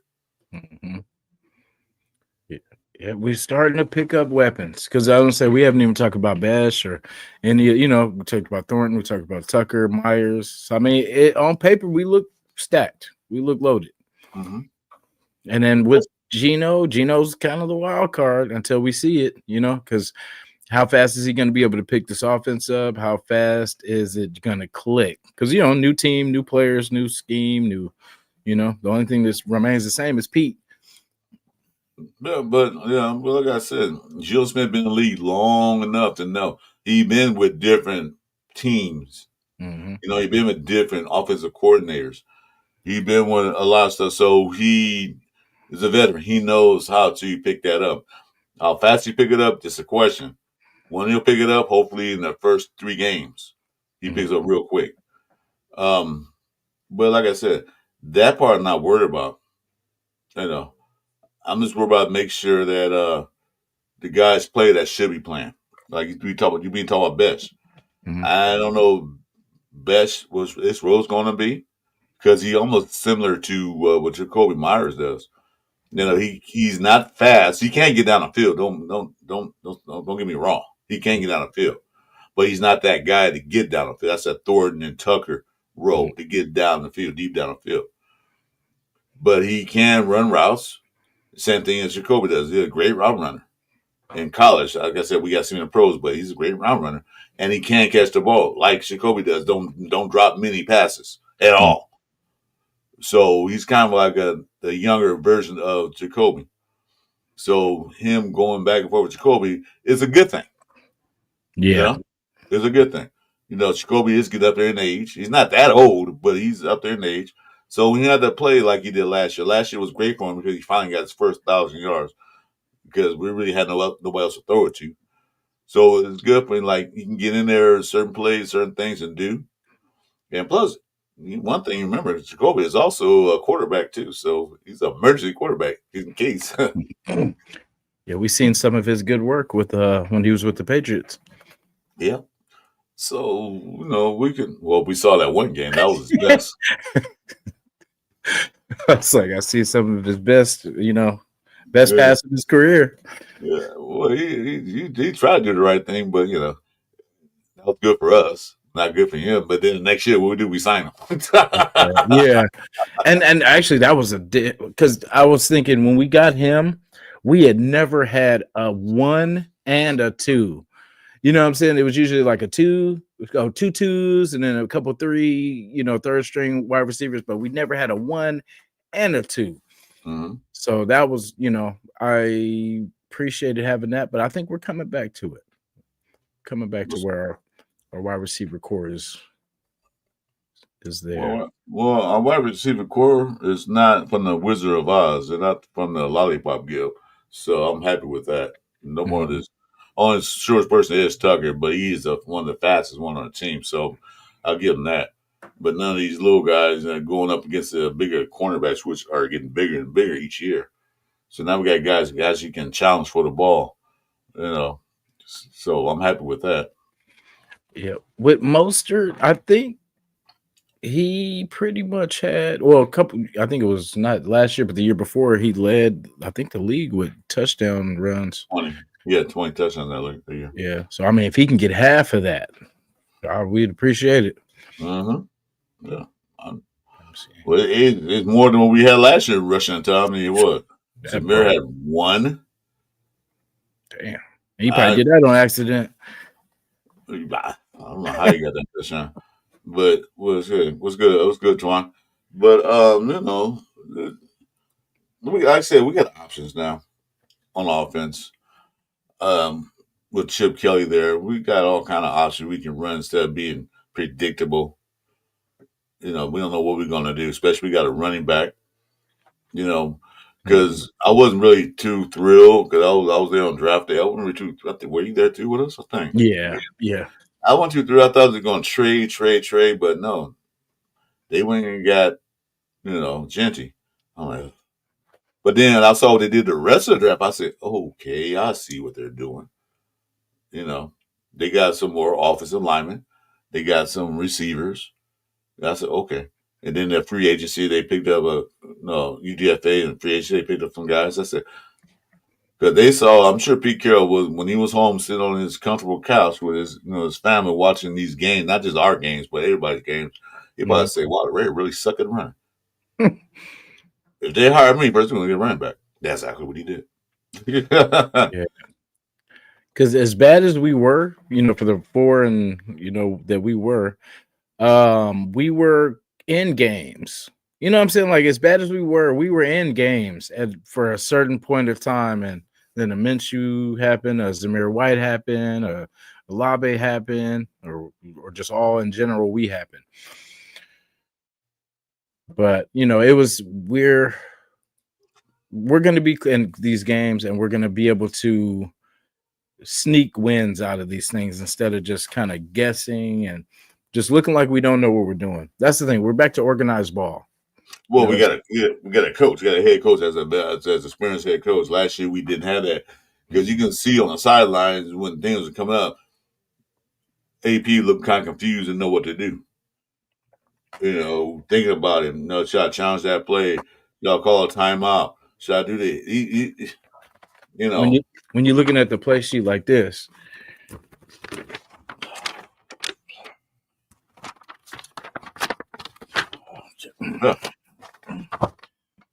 Yeah, exactly. And then he had all the advisors there, and that was another thing I think was wrong too. He had all the advisors there, and there's too many ears and too many people in his ear. Which one should I do? What should we? Now, when that Pete Carroll don't have that. He can make his own mind real quick on the fly. Yeah, it was looking bad. You know, third and one. What should we do? Oh, God. Oh, goodness. Call a timeout. That ain't gonna work. Wait a minute, it's the first quarter. We call a timeout for a third one. Yeah. What's the opposite to do? And then fourth quarter, 30 seconds left. Well, the Raiders could drive down, but they have no timeouts left. Because they call it the first 5 minutes of the game. Yeah. Because they couldn't think of what to do on 3rd down and 2. First drive in the second half, timeout. Come out at halftime on the field and call a timeout. Wait, you didn't run a play. How do you call a timeout? Get the hell out of here. But you know what? That was AP. We all wanted him. You know, basically, I think we wanted dumbass out of him more than anything else. You know, that's all that was. But and that's history. That's in the past. Hope AP's doing well. I don't wish anything a bad intent on him. He's doing well. But now we got an experienced head coach. You know, people still talk about that Super Bowl. Yeah, these are human beings. They make mistakes. He thought he can fool them, but he couldn't. Mm-hmm. So like the title of the show, what do the Raiders still need? What do we need, chat? Yeah, chat. Tell us what we need. And don't say AOC. No, just kidding. No, I'm playing. Shout to AOC, man. Holding that second spot down. I wouldn't even be mad, though. Even if, like, say we upgrade somehow over AOC, I would be happy with that, too. Because, I mean, yeah, it's cool for now, but, I mean, I would definitely like to see, you know, who we can get. Well, like there's a battle for second strings. Cam Miller and AOC battling it out right now, so we already know who's going to start. That's, you know, like I said, like Ron said, I don't want the guy to start because started last year, but who else you going to start over Geno Smith? I can't put AOC in. What else? I can't put Cam Miller in. Definitely can't put Carter Bradley in there. No. So that's guaranteed. Who's going to start running back? Genty. That's guaranteed. Who else start tight end? Bowers. Yeah. So those are guaranteed spots that they're going to be guaranteed. Center, JPJ. So we didn't know who's a guarantee. But the other things we need too. He said on the offensive side. I'm going to talk offense first. A kicker. We got a kicker. We're talking about they just signed a dude. Yeah. Oh, you laughing? Hee hee. We know that. We got a good punter and a good kicker. So that's off the table. We didn't know damn kicker. What we gonna do? Ask Seabass come out of retirement? Yeah, okay. He still got it. He can still hit about a good 50, 55. He probably could. I wouldn't doubt it. No, if he can get him off the drunk couch, yeah. I know he really getting drunk now. Shit, he ain't got to play no more. Yeah, man, give me that bottle, man. Go kick some balls. Yeah, I was visiting. I say another solid wide receiver to make a good run. There's nobody really out there to sign. Hey, I'm available. Shoot, I'm ready. Yeah, you're a major pitch in Bakersfield, dude. Yeah, we know. I can get like 12, run them 12-yard outs. How tall are you? Oh, on a good day, about like 5'11", 5'11" and a half. You don't want those 6 feet under the morning. That league is over with. What was that league they had? 5 feet under basketball, 6 feet under basketball. We don't want that. We don't want I can get separation though. I can, you know what I'm saying? I'm a zone killer. D tackle, cornerback, guard, and safety. Damn, he said we need the whole. So basically everything on defense and Yeah, one offensive. yeah, with the DT. Damn, and he's actually right because when you think about it, well, a guard, until we see it though, and then safety, free safety for sure. I would definitely like to see, like the Simmons thing. I would definitely just like for cheap. Yeah, if you get cheap, yeah, I wouldn't be that's the mad thing. at that. I feel Cheap. like he'll go to somewhere like Baltimore or one of what I'm saying, one of those kind of teams, and like someone with a pretty stacked defense where he doesn't really have to do a lot because he's older in his career. He probably don't want to do all that. He wants to. But you got to recall, Stokes is playing cornerback on paper, cornerback 1 or 2. I don't know which one it was, Mhm. but he also played safety too before, so he can switch to that free safety spot if need be. You know what I'm saying? If they need to. So I'm not worried about that part of it because what Pete Carroll is going to do with the safeties is what he did like in Seattle. Mhm. Chin and Paulo, they're going to switch back and forth to free to strong. So that's another thing I always got to worry about. Well, who's playing free? Who's playing strong? They can bring up Chin to the line and then back them out real quick and then go to free. And, they can do all kinds of things with those two guys because they both are big, tall, and can hit. Yeah. Because you saw how big Chin was in Vegas. So I was like, damn. I said, next year, I'm like, okay. Yeah. He's a I, little I, guy. I like his matchup against, like, say, a Kelsey, Yeah. where he's going to be physical. He's not going to be getting punked by, like usually what's his face can kind of have his way with some of these DBs and safeties, but I feel like Chan's gonna put it to him. Pat might be out there. I don't know how his coverage skills that people are talking about it. That would But be nice. he can cover too a little bit. That's why they probably brought him in to get the other that cover linebacker. Because Robert's not going to cover anybody. He's going to be just straight thumping down that middle and beating up people trying to run through them holes. Pause is necessary. He But throws his body. that's what he's for. Yeah, he throws his body around. I like that. Yeah. Mike Evans would be a dream, but I doubt that would even happen. You think they're going to let Mike Evans walk? Nope. Yeah. And then think about his quarterback situation right now is probably the best. Well, except for, the Brady time. But before that, it was kind of questionable. So this is his real opportunity with Baker. Mm-hmm. So he might not want to leave that situation. Baker's not allowed that. That's Baker's best friend right there on the wide receiver corps. That not going anywhere. Yeah. Pay the man or whatever you got to do. But no, that's my out. If I need something, he's there. So getting him not only that, but it's going to be very expensive if they're thinking about even getting Mike Evans. If Tampa decide to let him go, which they won't, for one thing. Because for the sound of it, Mike Evans is very happy in Tampa Bay, very happy. Not like before they got Brady and all that stuff. He wasn't that happy, but now he's really happy. So, plus they made the playoffs. So, yeah, he's not going anywhere. Yeah. Much money. But there's no other wide receiver out there they can bring in. Yeah, I think Pink Sugar still. Pink Sugar's going to remain with the. He's still on the team. Yeah. He ain't going to win. That was just one of those things that happened. Oh, Pinky. Mm-hmm. Yeah. Sniffing that Himalayan salt. Yeah. Exactly. He ain't going nowhere. But 7 things I didn't want him in the first place, even though if he was free agent. Injuries and everything, plus the attitude. Now, who sticks him when we play them? That's what I want to know. Because I remember when we played Buffalo. Was that last year? Is that the game I'm thinking of? Okay, yeah, the year before last when we played them. That was my question then when we had Marcus In fact, yeah, that's when we got Marcus Peters, and then we had Bennett first year. I forgot who. But see, that's how you got away from us. Who we had? Marcus Peters. Yeah, and then I was wondering before that game, like who was gonna take Diggs? Like who are we gonna get? And it started off slow, but then eventually he started to get us. Yeah. So I wonder who, because that's the thing. Like it looks good on paper, but then when you put him against who's our best DB? Now or then? Oh, now, like now. No I games don't. played. No, just I guess on paper. Why? It's kind of hard to say. Judge on paper it looks pretty good, but it's hard to say until they Mhm, get those pads on.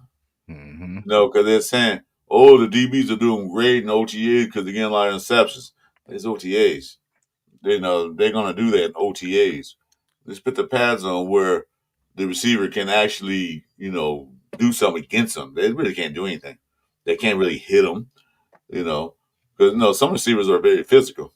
mhm. When they get off that line, they'll push a DB, but now they can't do it then in OTAs. But when the pads on, it's a little different. So who's the best?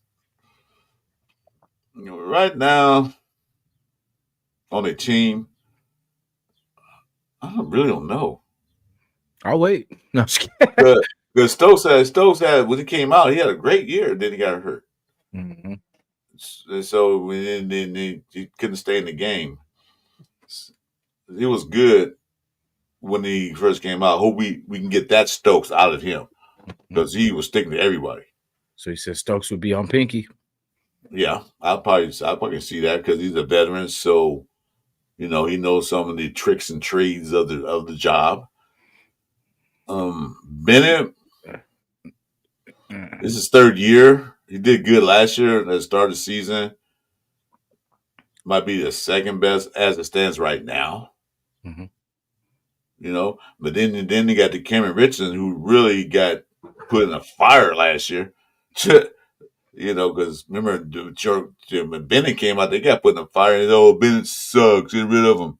Second year, he turned it around. He said, he's on the sideline like, Let's see. Let's see if the Cam Richards can turn it around too this year because he got thrown in the fire too. Like, man, coach, I can't play. I don't know what I'm doing. Well, They go ha- out there because they we're hurt. have this. Yeah, We I have would say no other DBs can play. they have the speed. You know what I'm saying? Like everybody's got the speed. If they could just keep everything in front and not get worked over the top, Mm-hmm. and then eventually you're gonna get that pick six, or what I'm saying, you're gonna get that pick, but just keep everything in front. That's all we can ask. Because until you can pretty much figure out what they like to do and then don't get burned in the process too much. But that's what it is. Like once our adjustments, we definitely got to get better with our second half adjustments because last year we sucked. Everything that we started to, it seems like, do towards the end of the first half, they would switch up everything and then we would just melt away. Mm-hmm. Yeah, we won a lot of games until it got towards the end when they figured us out. Like, oh, well, we got this. That's what I was saying. Jack Jones was awesome when he was here. When he first got here, made the big splash plays because what he was doing, looking in the backfield and reading the quarterback, not reading the receiver. Mm-hmm. And so once they figured it out, what happened last year, double moves, this and that, back to shoulder passes, you got burned. So you don't like that. He's a one trick pony. No, I like Jack Jones. Don't get me wrong. But like I said, when Pete Carroll got here, I said Jack is not going to be here any longer. So Yeah. wherever I think he signed with Carolina. Oh, did he sign? Good. He Good for signed with him. somebody. I don't remember. They chat, who he signed somewhere. I don't I want to can't see remember nobody who it go was. home. I don't want to see nobody homeless, But Hmm. but see, and then I don't like how we just got rid of them just for nothing though, because we cut Peters like that and we cut Jack Jones. Like I get it, yeah, they're not making tackles, but damn, look, get something. Like don't just cut. Like get I just don't believe in just freeing people up like that. Like, but make people do their work. Well, Make them. it's still a rookie contract, so they wouldn't get anything for. I'm sure they put that on the table. So, we don't hear all this stuff. Nobody does. Mhm. The offer they know all that stuff. But he was something. Yeah, I think. Hey, But they might have tried to get something for him. They probably could. He's on rookie deal, so if we cut bases with him, then we ain't gonna lose nothing. We're gonna take a big hit. Dixon, Hey, what's what's up? up, Dixon Sider? What's up? What's up? What's up? Dark, my dog, what's up? What's it? Jack Jones. Jackson not getting signed. Must have signed with some Mark. I thought he signed with somebody. I gotta look that up. I'm gonna look it up I now. seen it. He did a podcast, where they try to get you back in good graces with the world. Blame your last team, and then this is your restart, and we're gonna turn it all around. I just wasn't in the right space of mind, but I've been working, I've been practicing, I got my mind where it needs to, that whole They thing. don't say that. Yeah. When you get cut from a team, you gonna say that. We get traded, different story. But cut, I, outright cut, yeah, I, yeah. Well, I'm gonna get my act together. Yeah, of course you are. I knew Because there you was need a job. trouble. I definitely knew there was trouble brewing when he did that live where he was drinking outside, like on the patio. And then they were, asking him about Patrick Mahomes, all this stuff. And, he was giving props to, Mahomes being the GOAT. But just him sitting there drinking, like during the thing, I said, yeah, this is probably not a good thing. You should probably be practicing somewhere, warming up somewhere, stretching somewhere. Yeah, but everybody, we appreciate you coming, man. Thank you for coming to the Sunday Morning Pillaging Show.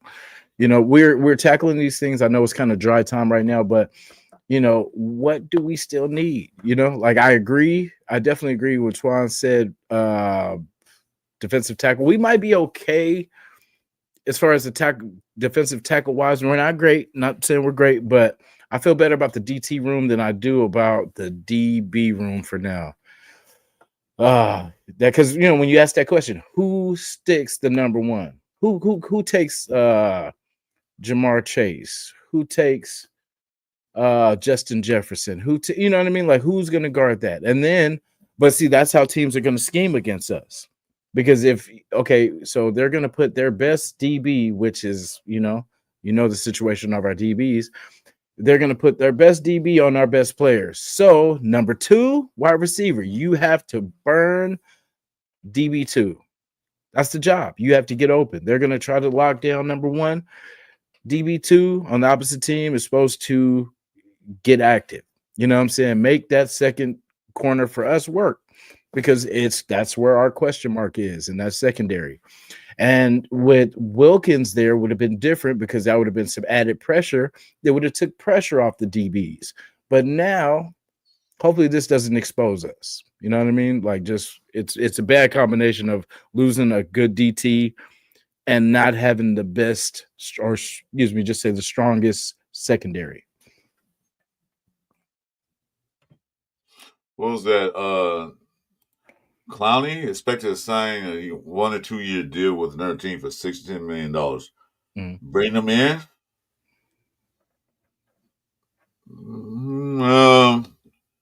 For not that much. Yeah, Maybe 4.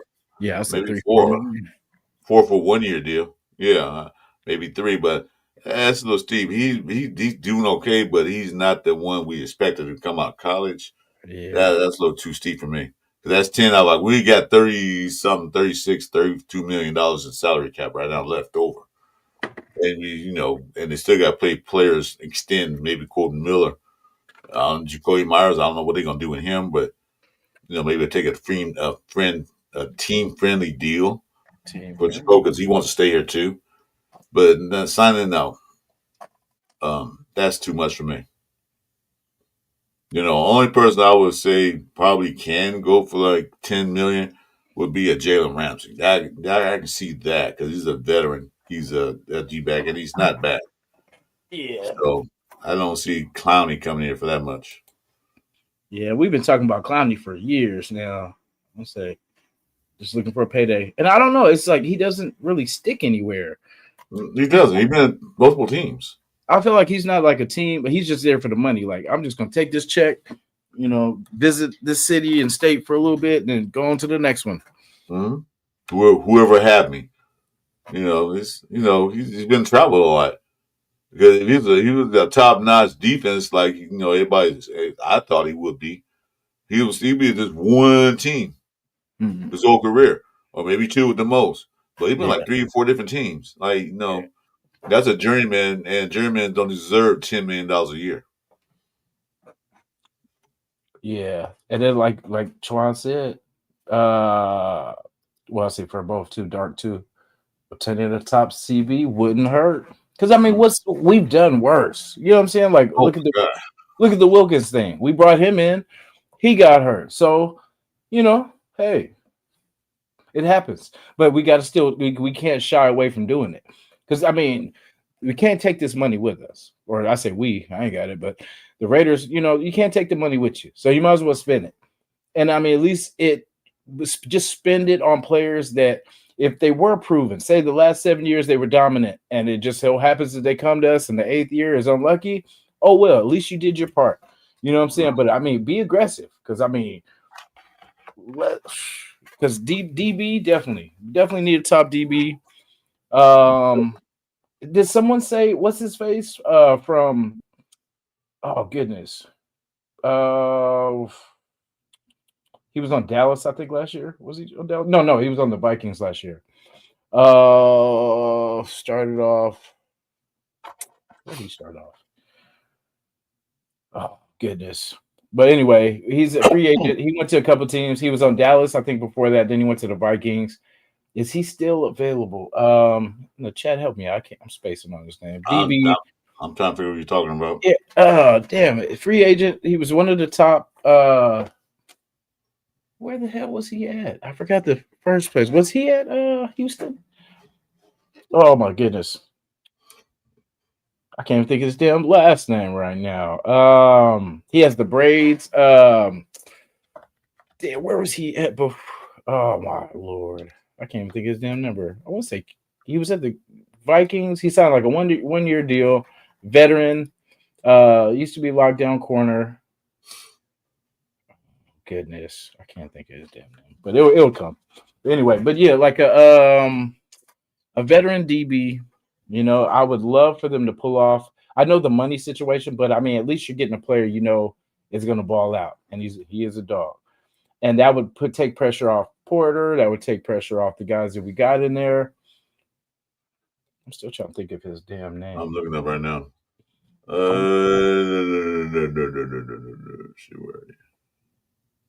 I could see the player. I'm just like, he was on Minnesota. Yeah, I was saying that was last year. Was he a cornerback or a safety? Corner.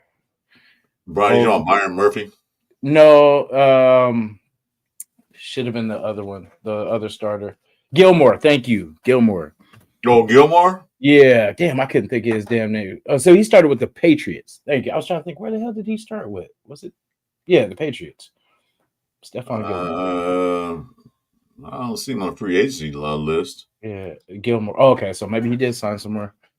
Yeah, because I was gonna say that would be just someone that he's not as quick and everything, but I don't know. Just we need a vet. You know, it'd be good to have a vet because then someone to recognize coverage and communicate it to this, you know, to the younger guys.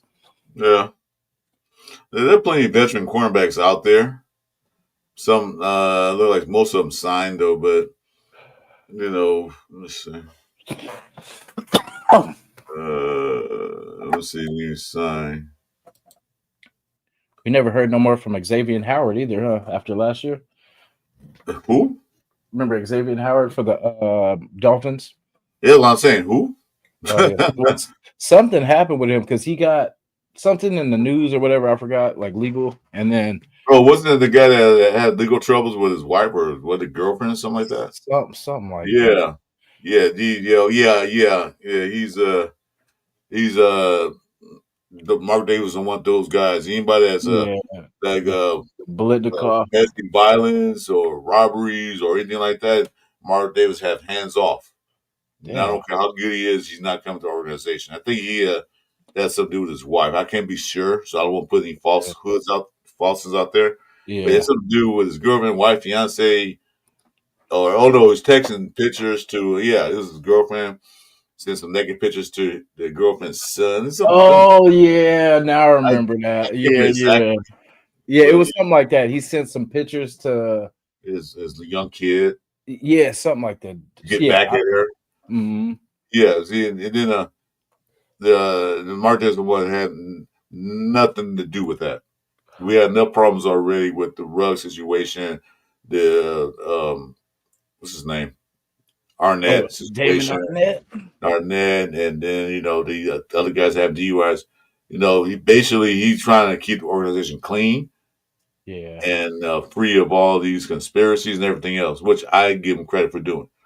Yeah, that one that would pick him the right way. That didn't care, but I see what Mark Davis trying to do.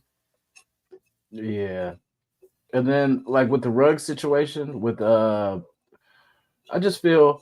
Like I'm a person all about redemption, right? Like all about people getting a second. Well, certain people, not everybody, deserves a second chance. Like, uh, like assault and stuff like that. People that touch kids and all that. I feel like No, hell no. there's no place for forgiveness in my heart ever.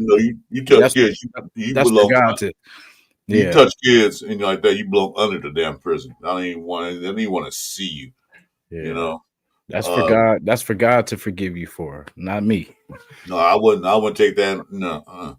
Yeah, Domestic violence, no, like that Ray Rice thing, and all that stuff. Like that's his personal life, but still, you're a man that bench presses 400 some pounds, and you become a woman like hitting her, not just like pushing around, hitting her like she's a grown man. I can't see that, yeah. that kind of stuff. But there's nobody really out there. I'm looking at free agency. Mostly everybody already signed. Only thing we hope for is some guys get cut, maybe because they're not really, cut out for the team. So most of the guys are signed. And then somebody said wide receiver. Let me see any wide receivers out there. I'm looking on Sport Track right now to see who signed out. Wide receivers. And there's really nobody out there. Sorry about that. My cats are trying to fornicate, if you will. It was that time of year. Yeah, I'm like, hey, knock it off. We're live right now. You ain't trying to get shut down. Yeah, I don't see any receivers out there because, like I said, we got receivers in the room. Yeah, where did what's his name go? Lockett. Did he already sign? Lockett signed with. Let me see if I find his name. Oh, Lockett. Pop, lock, and Lockett. Pop, drop, and Lockett. Where you at, Lockett? I think he signed with somebody. I don't know. Dang. Try to find his name. Oh, Lockett signed with Tennessee Titans. Ugh, that's ugly. Well, he's getting paid, so he don't care. He's getting $4 million. That's crazy. Pete was like, "Come on, man. We got this new stadium. You know what I mean?" He's like, I know how you do." And he's like, "Nah, Pete, I'm going to Tennessee, man." They wanted DK Metcalf wanted to come here. Mm-hmm. He wanted too much money, so he wanted too much. I think we got the best Seattle player because if we were going to get any of them, yeah, DK would have been nice too, but nobody to throw it to him really. But you know what I'm saying? But at least with Geno, we got the best. I think we got the best out of that deal between that trio. Well, we had a choice: get a quarterback or get a receiver. Well, we can get receivers all we want to, but who's gonna throw the ball? Minshew? Yeah. Nope. ALC? Maybe. Bradley? Carter? Nope. Mm-mm. We need a quarterback that can get the ball. That quarterback can do something. Just like I said. Yeah. Marvin Gaye playing back. Oh, that's what he did. He brought his guy that he worked with. That he actually resurrected Geno's career. The cats out there having a good time, huh? Man, they are real trying Did you get some of that catnip? You know, the kind of catnip I'm talking about. that dip. That dip. They must have gotten your stash. Like, oh, yeah, I feel good. Usually they chill out like when I'm live. They'll kind of settle down, but yeah, they amped up today. Mm-hmm. They got in that stash, like, yeah, what they don't know, Daddy won't want Daddy. You're gonna start feeling good today. Think you're gonna ignore us and do a podcast. Hell no, we're gonna have fun. That cat Nipsey Hustle right there, though. Exactly. Yeah, Nipsey Hustle. So Sam Darnold, I was looking at what they're paying these quarterbacks when he signed. Sam Darnold will get $33 million a year off of one good year. And that's what the Raiders be good for. When a quarterback had one good year, another team, oh yeah, he's gonna be good for us, like Minshew. Yeah. Okay, what happens? You stink the bed up, and we're notorious for that. Yeah, and it was crazy because some of Raider Nation too was saying like, yeah, let's get Darnold. I'm like, bro, he's had one good year. Like, at least Geno had 3 pretty good, decent years. Like Sam Darnold literally just had a good year last year. Like I said earlier, so did Kirk Cousins when he was playing Minnesota. He had a great year, and then when the Lions do, well, we're gonna pay you $40 million. Mm-hmm. And what do you do? Absolutely nothing. You like that? Yeah, pretty well. I take it back. He had in the first part of the season, he had some good games, but now that just fell off the wagon. Like, yeah, So $100 million for Sam Darnold. I watched him at USC. Good luck with that. I didn't Yeah. think it was that good at USC. Mm-mm. John David Booty was better. He was. Actually, he Ooh, was better. I thought he should have started. man. And Minshew went to Kansas City. That's gonna be funny. What if we Yeah. play Kansas City in that game and what's it called getting knocked out the game somehow? I wish. I pray that every And year. they bring Minshew in. I pray that every year, and it never happens. But they So also assigned Zappy too. So Minshew's got to battle Zappy for that number 2 spot. That's funny. they They got they Zach. it's funny. They signed Minshew 2 or 3 days later. They signed Zappy. That's That's a wow. That's a slap to the face.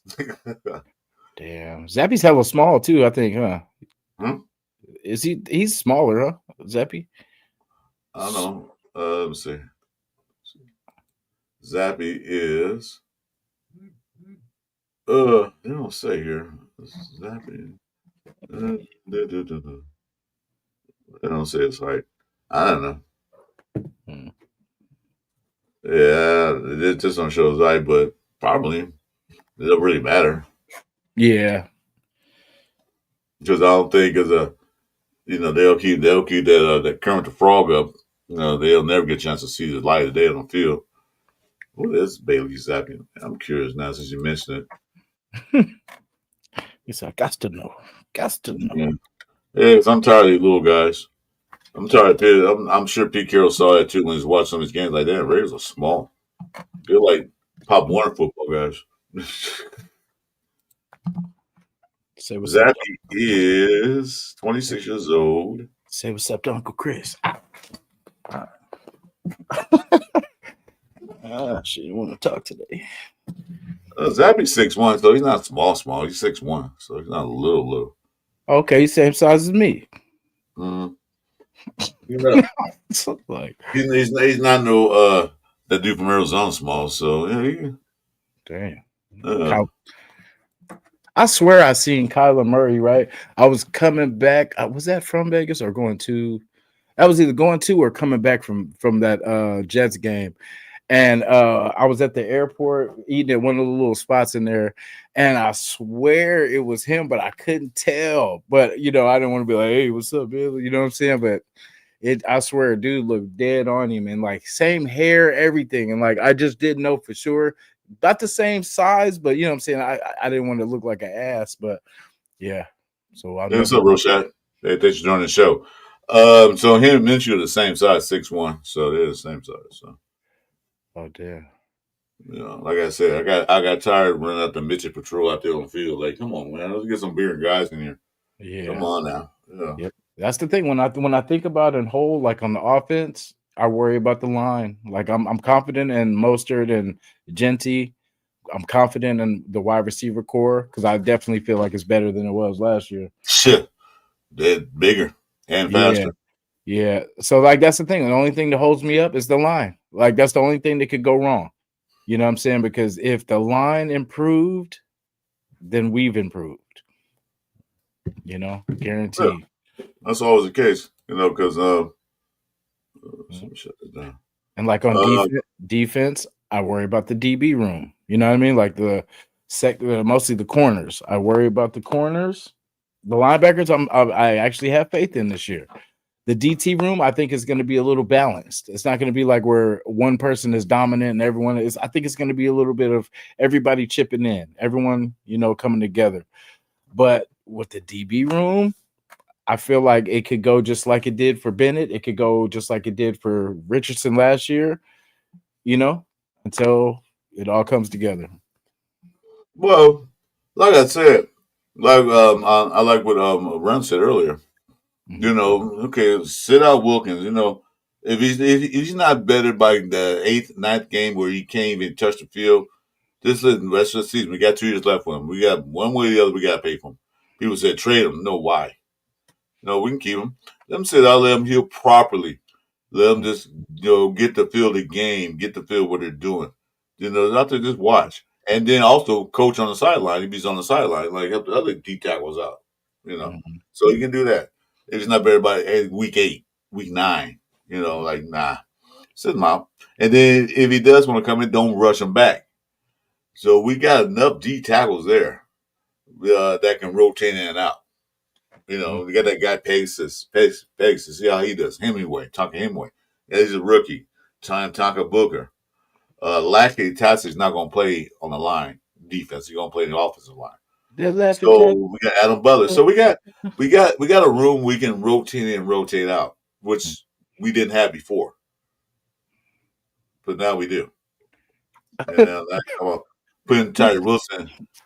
Just on putting Tyree Wilson on defensive tackle. They tried that. He did all right, but they can put him in NASCAR package. Yeah, but I was gonna say if he don't get his narrow self to the end somewhere, because he don't have the leg. He don't have the legs to be pushing.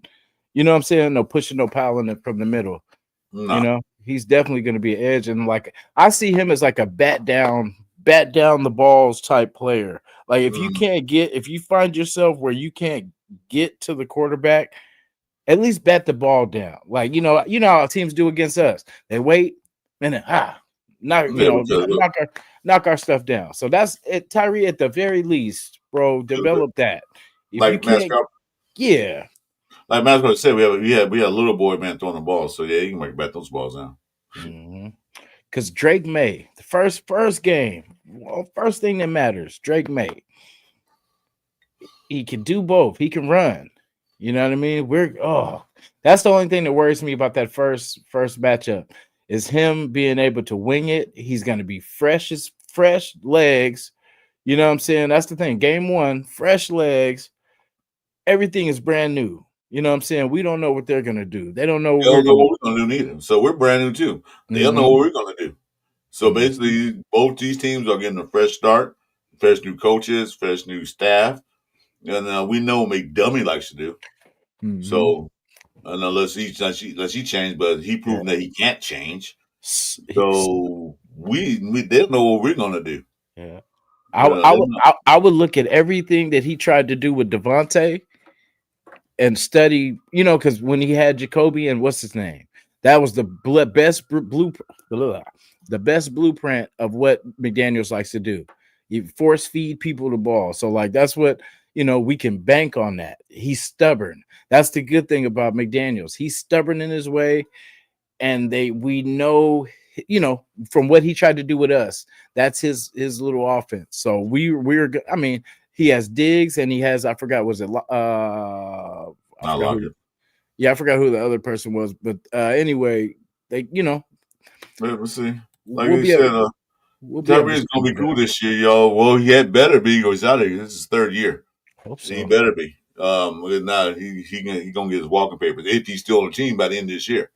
He's gonna get his walking papers. But I like what Rochelle says here.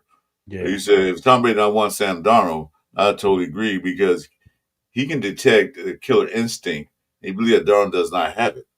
Yeah, there's some games like in the playoffs. Boy, did he shit the bed. Excuse my language.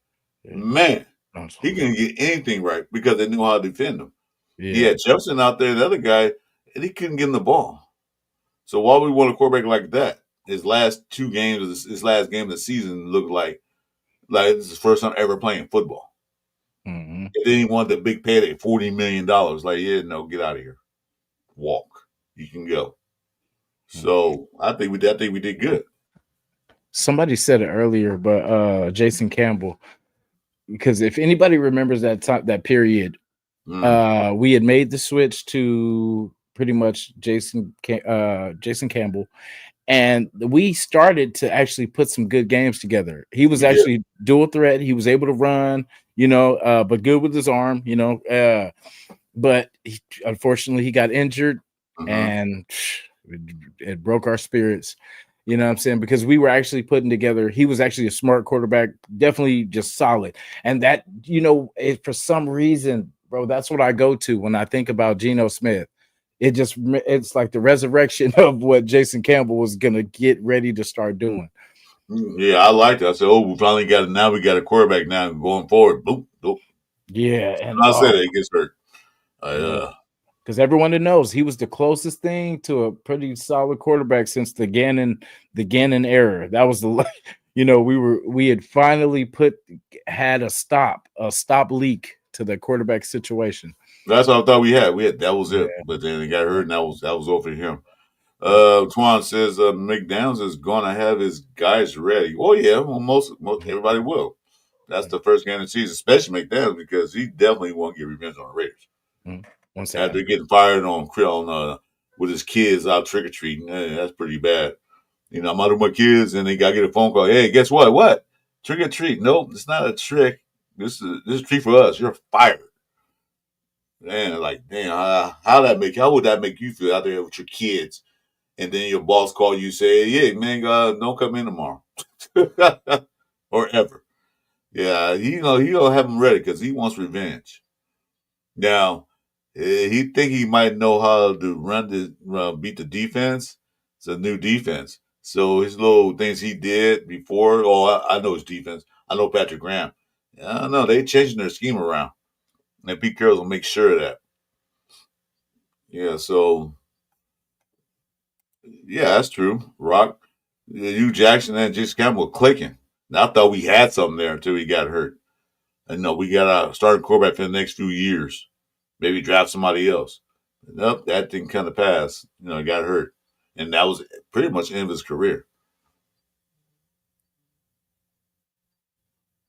But so Dales knew the writing on the wall was, yeah, well, he saw how the crowd reacted to him. He saw how the players react to him. So he probably had that feeling that he might not be there. He thought he probably last the rest of the season, finish out his career, finish it out, then he's out.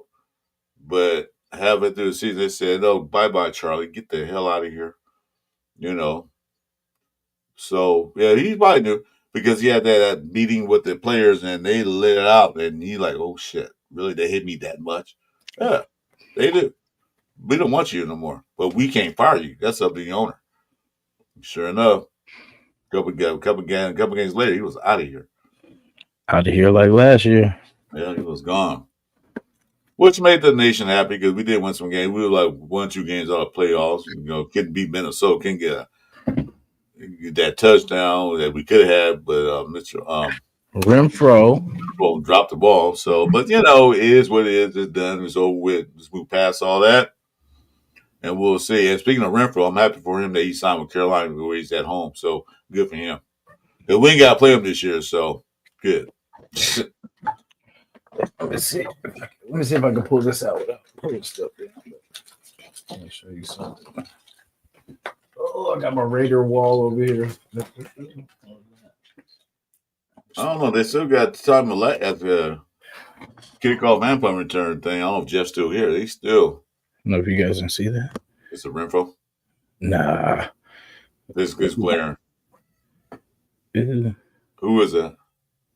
AOC. Somebody was selling it, and like they were selling like hella cards in the street, right? And then I just seen, what I'm saying, the Raider, of course, and I'm like, what, AOC? I was like, oh yeah, I gotta get that. Because I was thinking, we were thinking AOC was gonna have a big year. And then he did not. But I got that one for like $1. And then I got this one. I know you know what that is now. Still can't see too clear.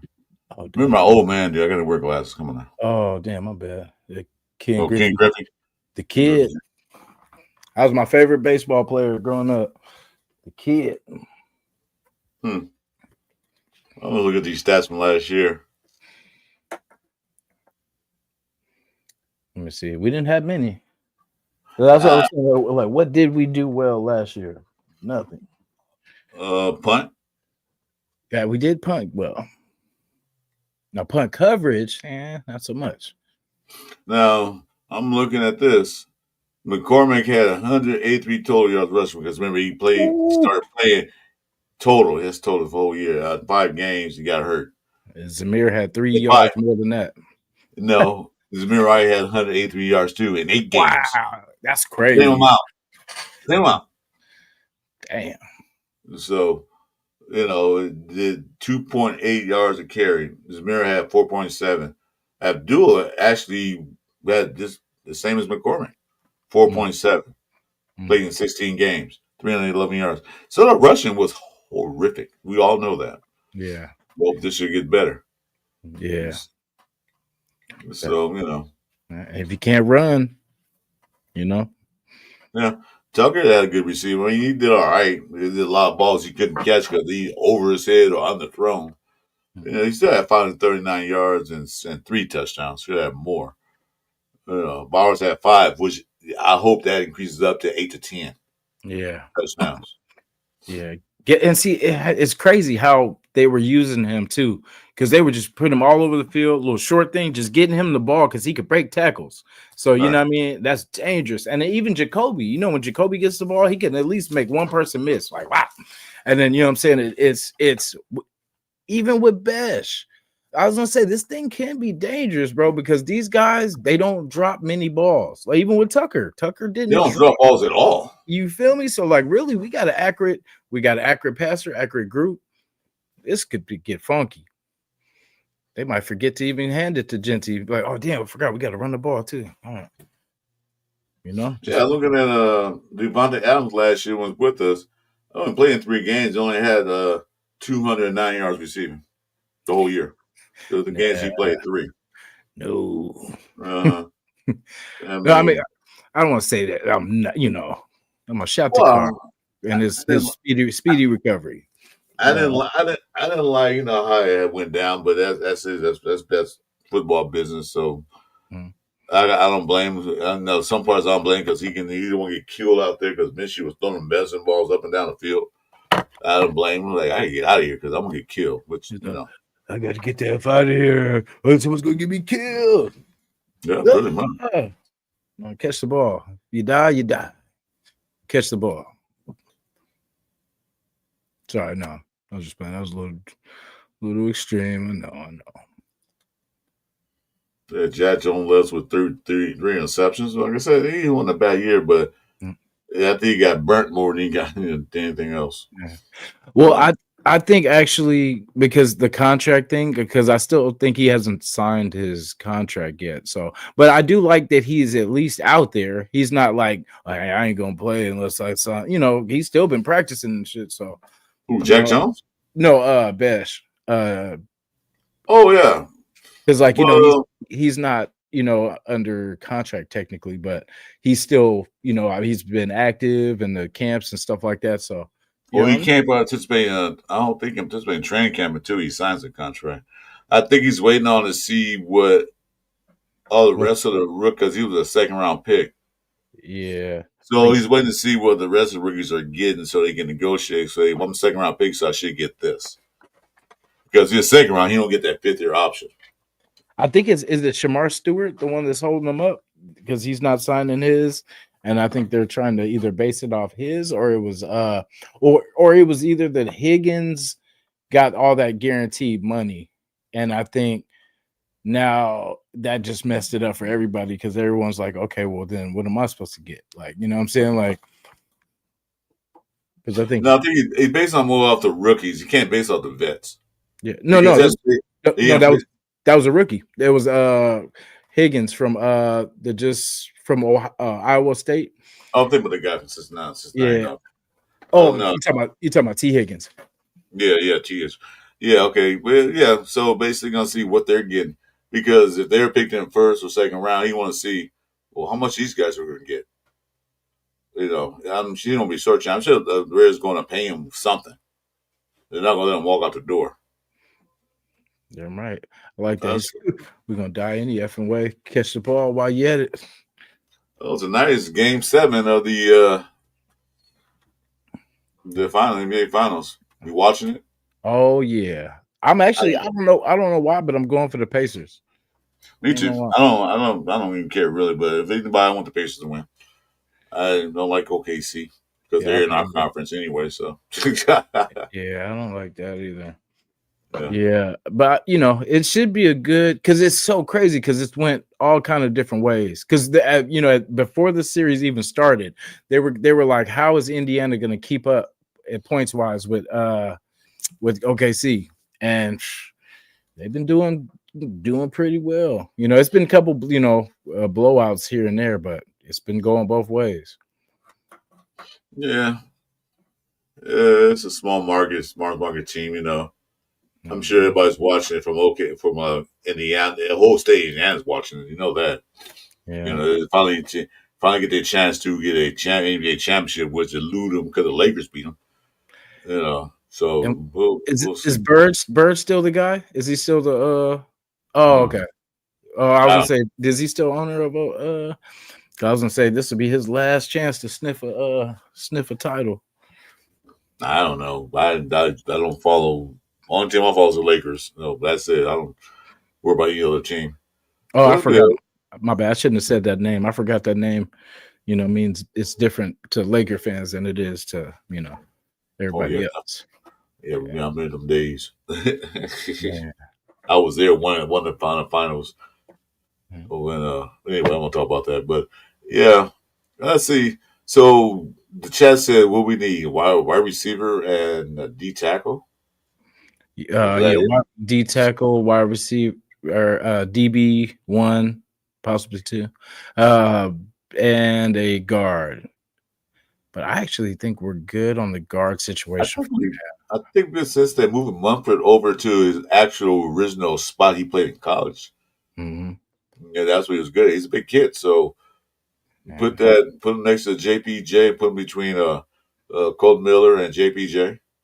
Got Galazo there.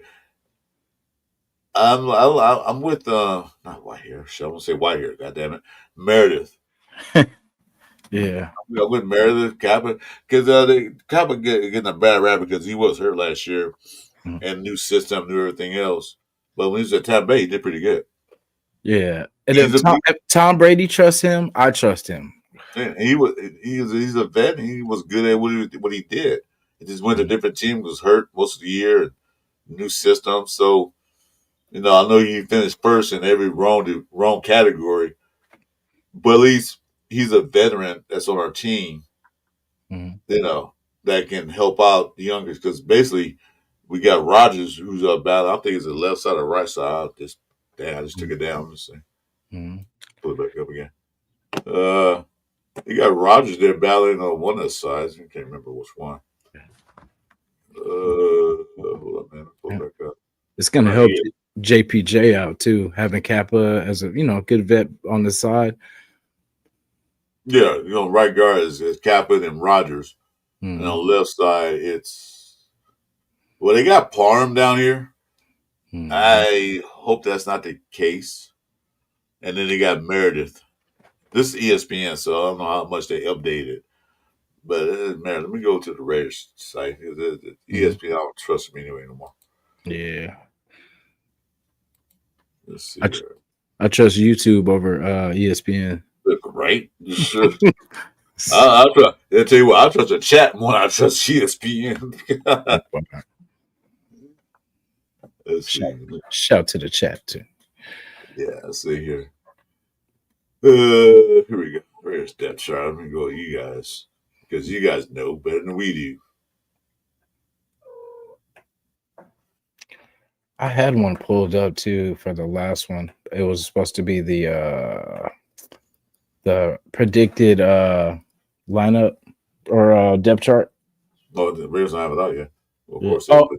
Well, this one was like a prediction of kind of so far. Let me see.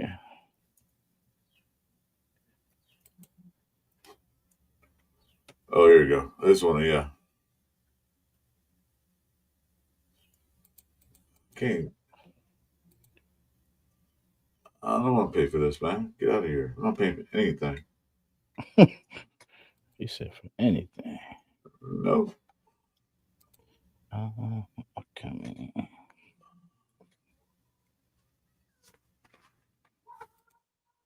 Oh, I don't want to subscribe to it. $15 a year.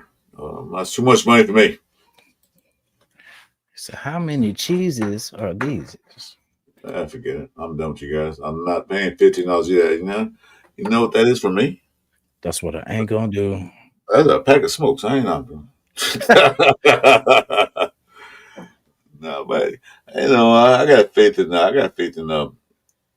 the coaching staff and administration now, especially that we snatched that guy from Philadelphia, Hunt. I'm really confident because he's a scout and he knows how to bring talent. So I'm confident we can do. Yeah, I agree with you. That's his job, dude. Remember, Rents work for a company, and a lot of times they'll have him do a script, say this, say that.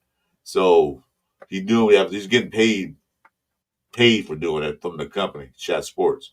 So sometimes they say, "No, Rents, you don't go on air. Just what you're gonna say," because if he knows that he's in the studio most of the time, but when he's not doing it, he's at home. You don't see any rare background behind him Yeah, at all.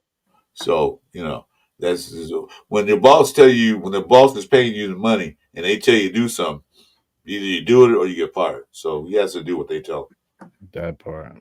They probably say, "Hey, guess what, Miss Rez? There's a rumor going around about the Raiders sign Patrick Mahomes this off season. Go out there and say that. What? We know better than that, but you're gonna have to say it. His inside sources tell him. So it is what it is. I don't What's know that? if you. Ah, damn. I don't know if you're gonna be able to see it, but this is their estimated pretty much depth chart of kind of what it's gonna be. Let me see. Let me go back to Hit Control Plus, make it bigger. control plus. You can see a little bit. Let me see. Which one plus? Okay, there we go. Did it do anything?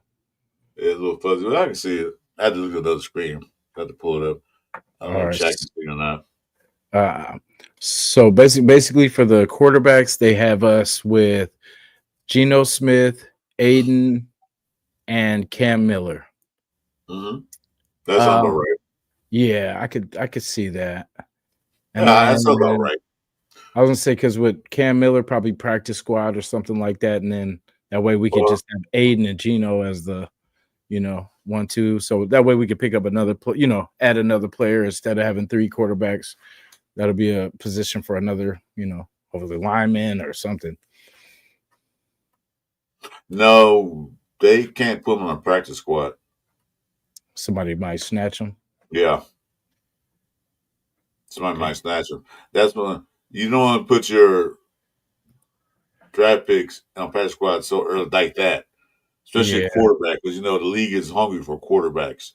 Because soon as one quarterback go down, he'll be the first one that they'll go raft and snatch him up. Mhm. So he'll be on a depth chart as a third quarterback, not on a practice squad. Damn. I mean, he will be on a practice squad, but not, what I'm saying, not officially on a practice squad. Unless they try to stash him like they did like McCormick, how they in Yeah, some kind of reserve or something like that. yeah, like the Dalton Wagner, the stashes so they can't get him. So they Yeah. practice squad because one of these teams like when they need a quarterback, Raiders got Cam Miller on practice squad, let's go get him, and he's gone. And then now we're down two quarterbacks. Now, if anything, I'll put my thing. I'll put Bradley on practice squad. Somebody actually will say, "Oh, well, that's fine, whatever." Yeah. Okay, I could. So for the running back situation, of course they got Ashton Genty, Raheem Mostert, and then they're having Sincere McCormick, Zamir White, Dylan Lobby, and Chris Collier would be the rotation. I don't think Lobby's going to be in a running back rotation. He might be, but I think he's going to Yeah. be more of a special teamer to me. Yeah. He'd probably be in the running back room, but I think he'd be more of a special teamer. He probably, if he goes to run back, he probably won't see the field unless we're blowing somebody out or we're getting our ass kicked, which I don't think is going to happen this year. Hope But so. I think he'll be in there like, yeah, you know what? We're up 30. We're up 35-13. It's 5 minutes left in the game. Get in the lobby and see what you got. Against not a good team because they can't come back. But I Mhm. don't see him as running back rotated piece. More a special team guy. Yeah, they definitely see Sincere McCormick, over both of them, which would be true because Zamir has the fumbling issues last year, and so did Dylan Labe. So, Mhm. of course, I would definitely, until they clean that up, I might have to go with my guys that are going to keep the ball on our side. The serious got to stay healthy, but as we were speaking earlier, he won't see the field as much. He'll probably come in on special downs or special plays or something, or just give the first two guys a little, hey, just sit down for 2 plays, put some in for a couple plays, just to give the guys a little breather. You know, Mhm.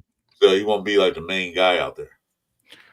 So wide receiver, they have us with projected starters. They're saying Jacoby Myers, Trey Tucker, and rookie Dante Thornton. That can flop right away between Thornton and Tucker because I don't think it really matters who starting wide receivers are because the chip cutting offense he's gonna have multiple sets. So Mhm.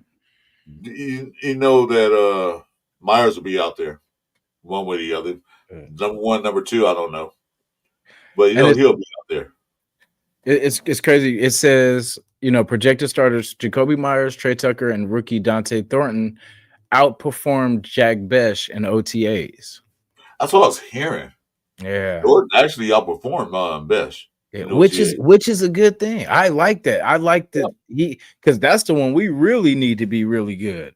The Yeah, 6'5", four four three. 4-3 running. I mean, Besh will, get it, but he's a different kind of, he's like And that. just like I said, Besh is more like that Jacoby guy. Mhm. He's that type of receiver. He's that guy that if you need a catch right now, Mhm. Besh will get it. It's third down and 10, like goddamn, Besh will get that 11, 12-yard catch down the field. Mhm. He's Yeah. that type of receiver. He's not by all means going to stretch the field. I mean, he can get downfield, like I said earlier, but he's not going to be reliable. I mean, dependable to do that. Like, hey, you know what? We need 7 yards for a first down. Put Besh out there, but no, a good hands guy. Yeah. I like that as a four. Like, say if it was a 4 wide receiver set, I Oh, like that. he'll be out there. I like that. If it was a single setback, 4 receivers, Besh be out there. Yeah, I was gonna say that would look pretty good. Meyer, and then that's without Bowers, Yeah. So for the starting, we can figure who 1 and 2 is for the tight end room of Mayer and Bowers. But they have they're saying that we're just gonna kind of go with the 2-man, but we have depth with Ian Thomas, Justin Shorter, Conroy, I think. Runyon, that's not going to be there. Yeah. Conroy's not going to be there. Shorter might be a practice squad guy. Yeah. He'd be a special team guy. He'd be a practice squad guy. And they Mhm. don't have the other guy. Ishmael's not even in there listed, but he's on the team. Yeah.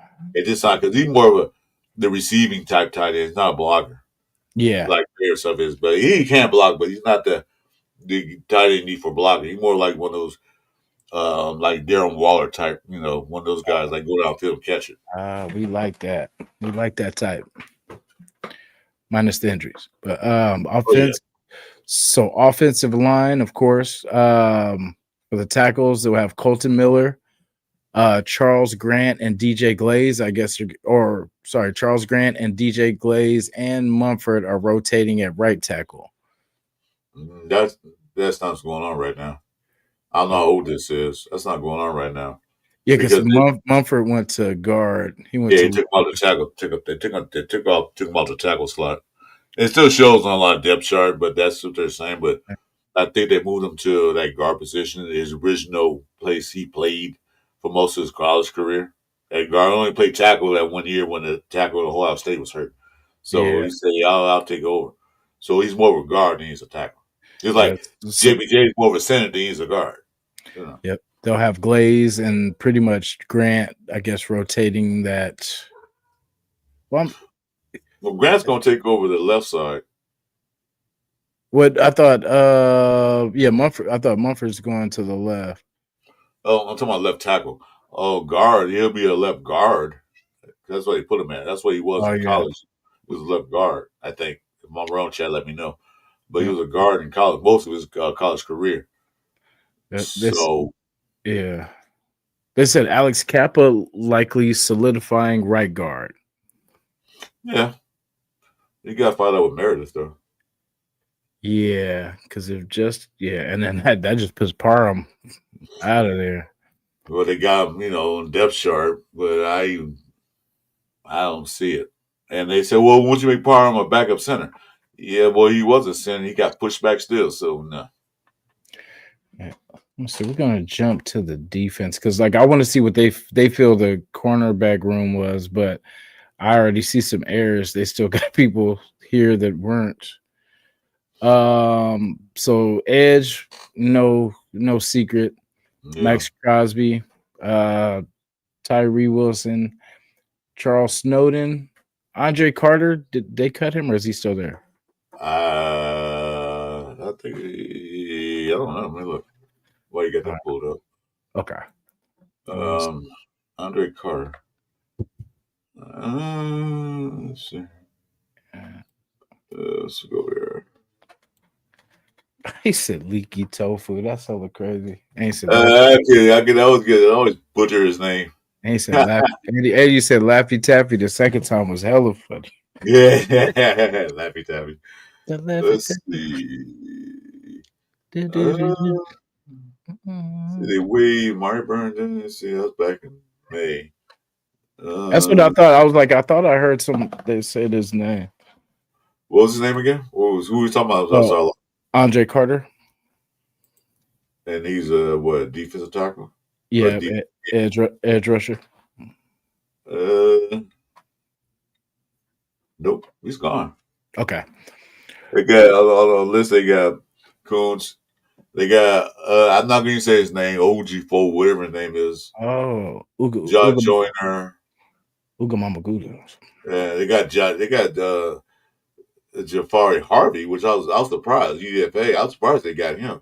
I thought he'd be gone in the draft. He was undrafted from where's it from? SMU. So yeah. they got him. Yeah, Carter's not there. Okay.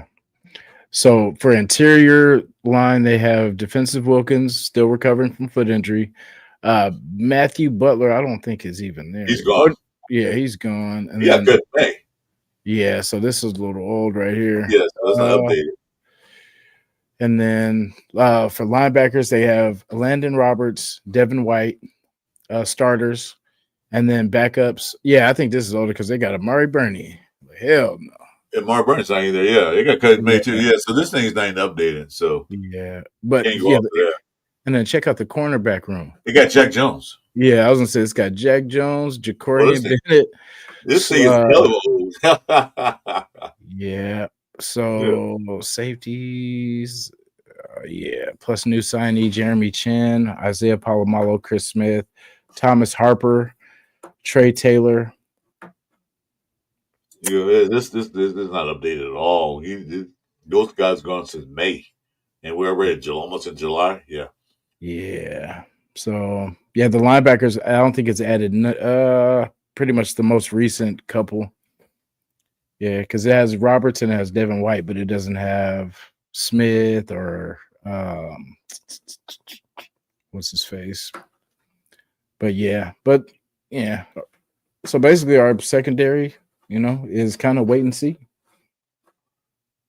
Well, I'm confident they'll pull out. Cause like I said, we got Pete Carroll's DB coach, and plus we got that guy Johnson that's there to help out. So I'm confident they'll be all right.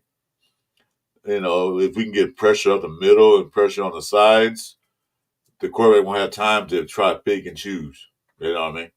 Adam Butler's still there. He did great last year.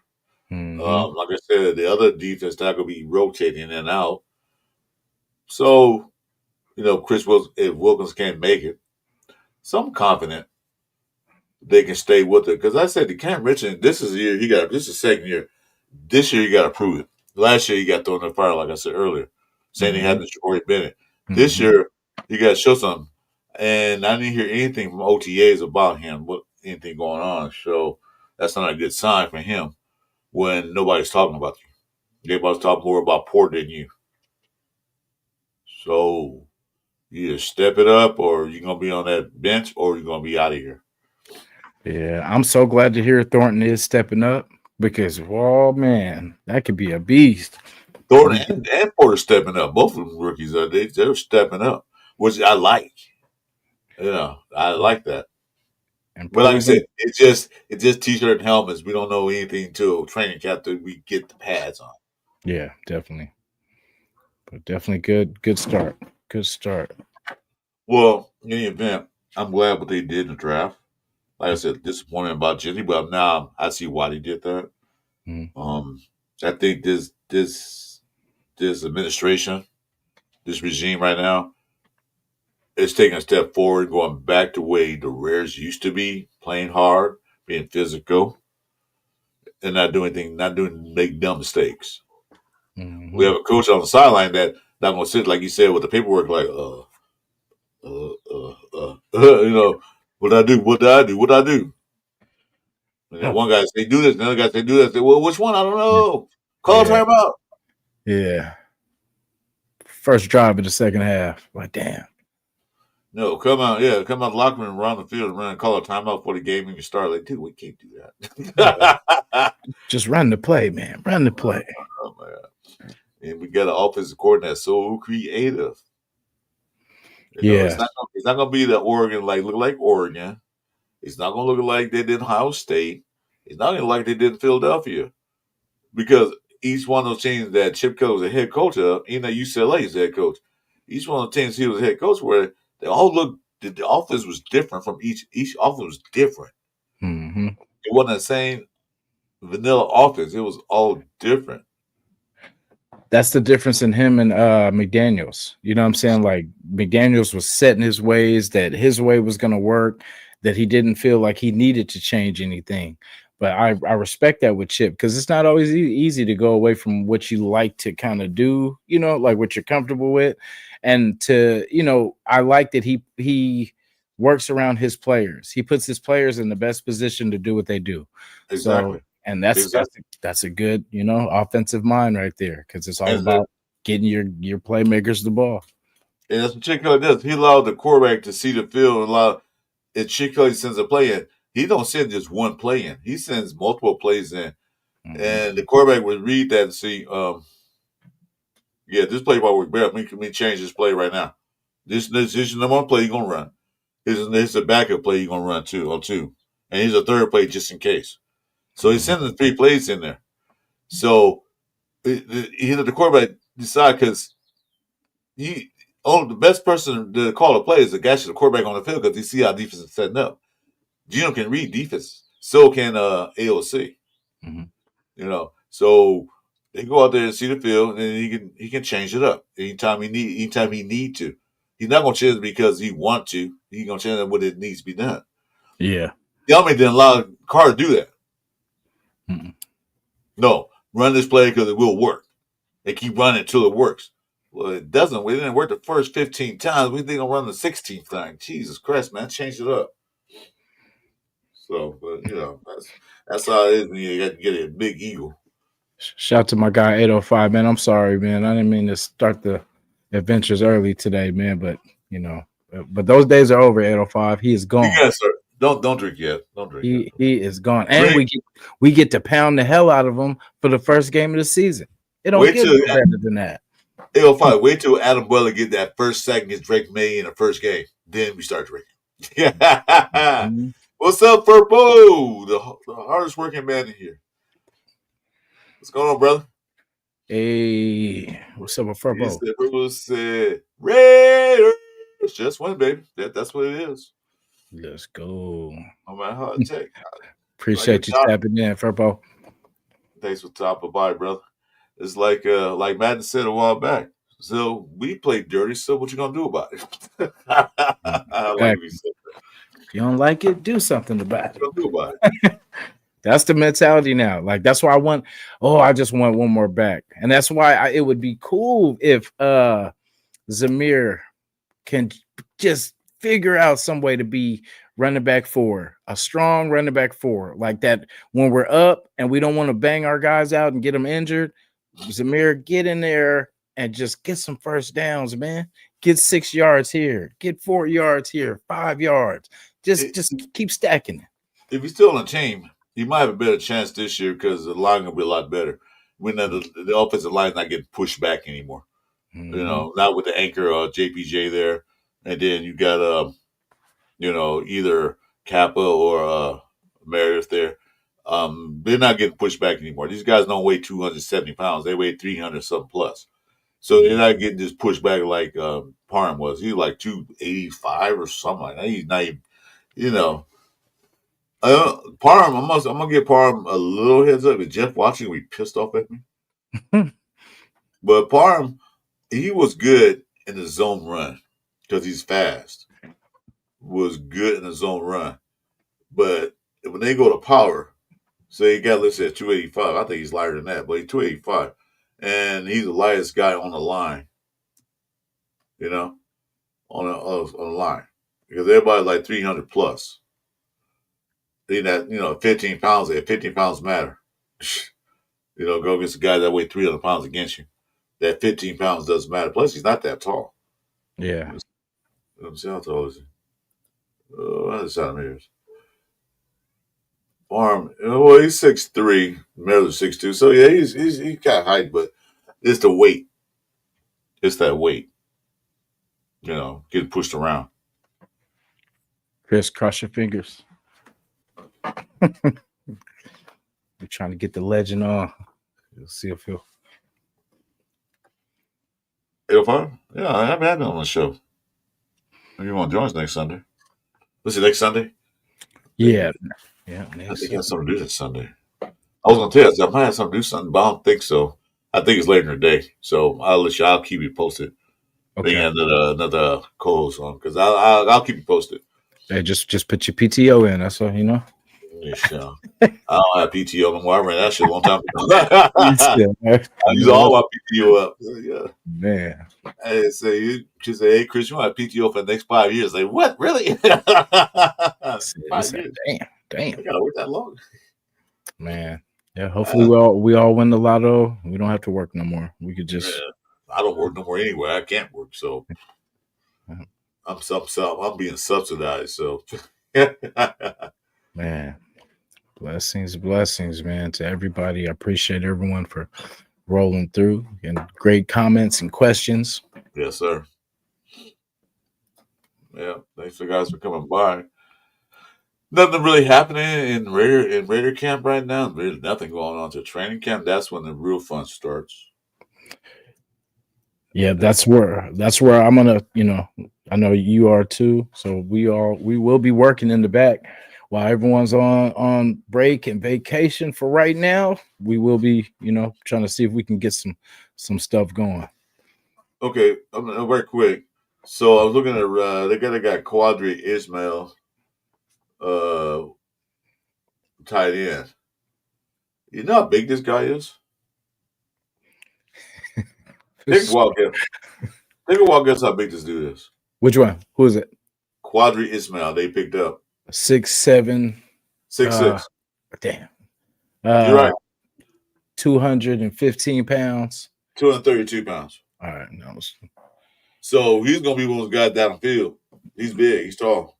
Mm-hmm. He's more of a, like I said, more of a receiving tight than anything else. Damn. And Thomas is 6'4", 260. And Thomas is more of the blocking. He can catch too. So we're good on tight ends. We had 7 of them. Why I got so many? But yeah, we're good. I think we'll probably keep 4 tight ends. Yeah. Yeah. And I just want Michael Mayer, because pretty much he's pretty fresh. Like he hasn't really, I feel like this will be his breakout season. Yeah. He's good. He's good in blocking. He's 265, so he got that girth for that blocking. Pause is necessary. Anybody want to say something smart? I know they will. He got that girth, and he's a big dude, so he can block and he can catch the ball. I don't think Blauer's going to be online blocking as much. He's going to be more like he don't block because he's a good blocker too, but he's going to be more of the down the field guy. Set those tight end screens up. He was a tight end screen guy. Those bootlegs, you know what I mean? Yeah. I say we keep 4. I say, of course, Bowers. I think we'll keep, of course, we're going to keep Mayer. But the third guy, I'm only going to keep Ishmael and keep Ian Thomas. I was gonna say the same thing because, they were shorter, but I was like, I want to keep the tall cat over shorter. We can keep, what's his name? Ian Thomas, and then the Quadri. Well, short is 6'5", so he's not a little guy neither. Yeah. But we'll see. We'll see how it lines up. I think they'll probably keep 4 tight ends because the sets that Chip Kelly's going to probably be running. 12 personnel. Maybe not. They've had 3 tight ends in at one time. We don't know. Yeah. Wait and see. Imagine that in the running game would be raw with Genty and Mostert. Ooh.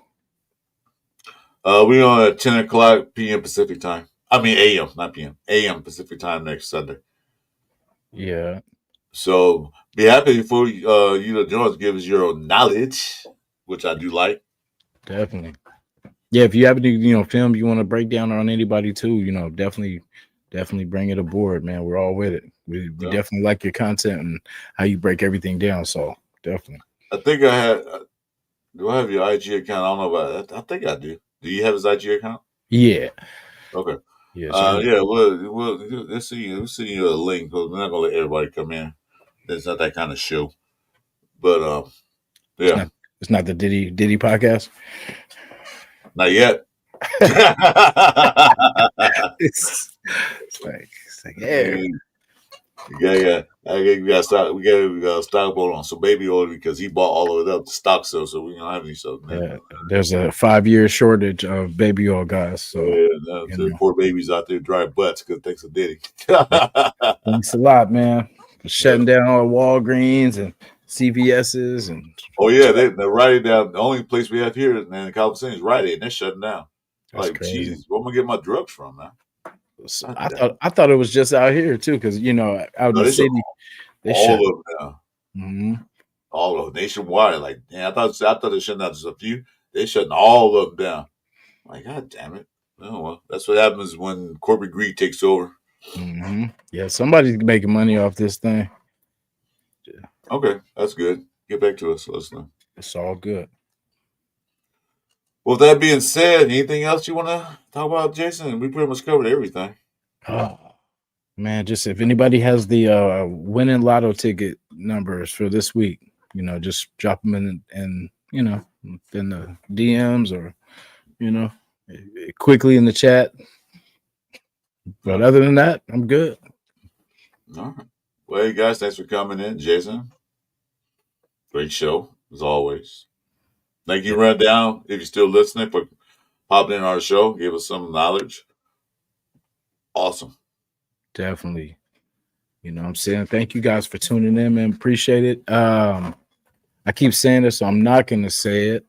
You know what I mean? You'll just see me. You'll see me, but you're always going to see me on Sundays. But yeah, we got some stuff. Like I said, I've been working on a lot of stuff behind the scenes, and yeah, so just know fun and exciting stuff to come. Me and Chris don't miss. So, you know what I mean? Yeah, I'm working on my intros right now. I don't know if you saw my clip, but I tested it out, the intro. Oh, in fact, I will check it out right after this too. The beat and all that stuff. This is a rough cut. I'm still working on it. Okay, I see you in the mix. See, get my intro ready to go for my show. I do my show. Yeah, and then I showed you some of the things, some of the pics and stuff like that. I'm gonna use towards the video. Yeah, got some nice ones. I like those. Yeah, buddy. So nation, we building for the season. We in training camp too. We in OTAs too. Pretty much. Getting bigger, getting better, getting stronger, getting faster. Yep. More efficient. All right. Well, I might gotta run to a little boys' room, so I'm gonna say goodbye, chat. Good. See you later, Jason. Yes, sir. Until the next one. Like I said, if I pop up or anything like that, I'll send you, or you'll get it anyway. So yeah, okay. We'll pop that up. Nation, right. Appreciate y'all. Stay strong. Stay ready. Let's go. Bye. Outro.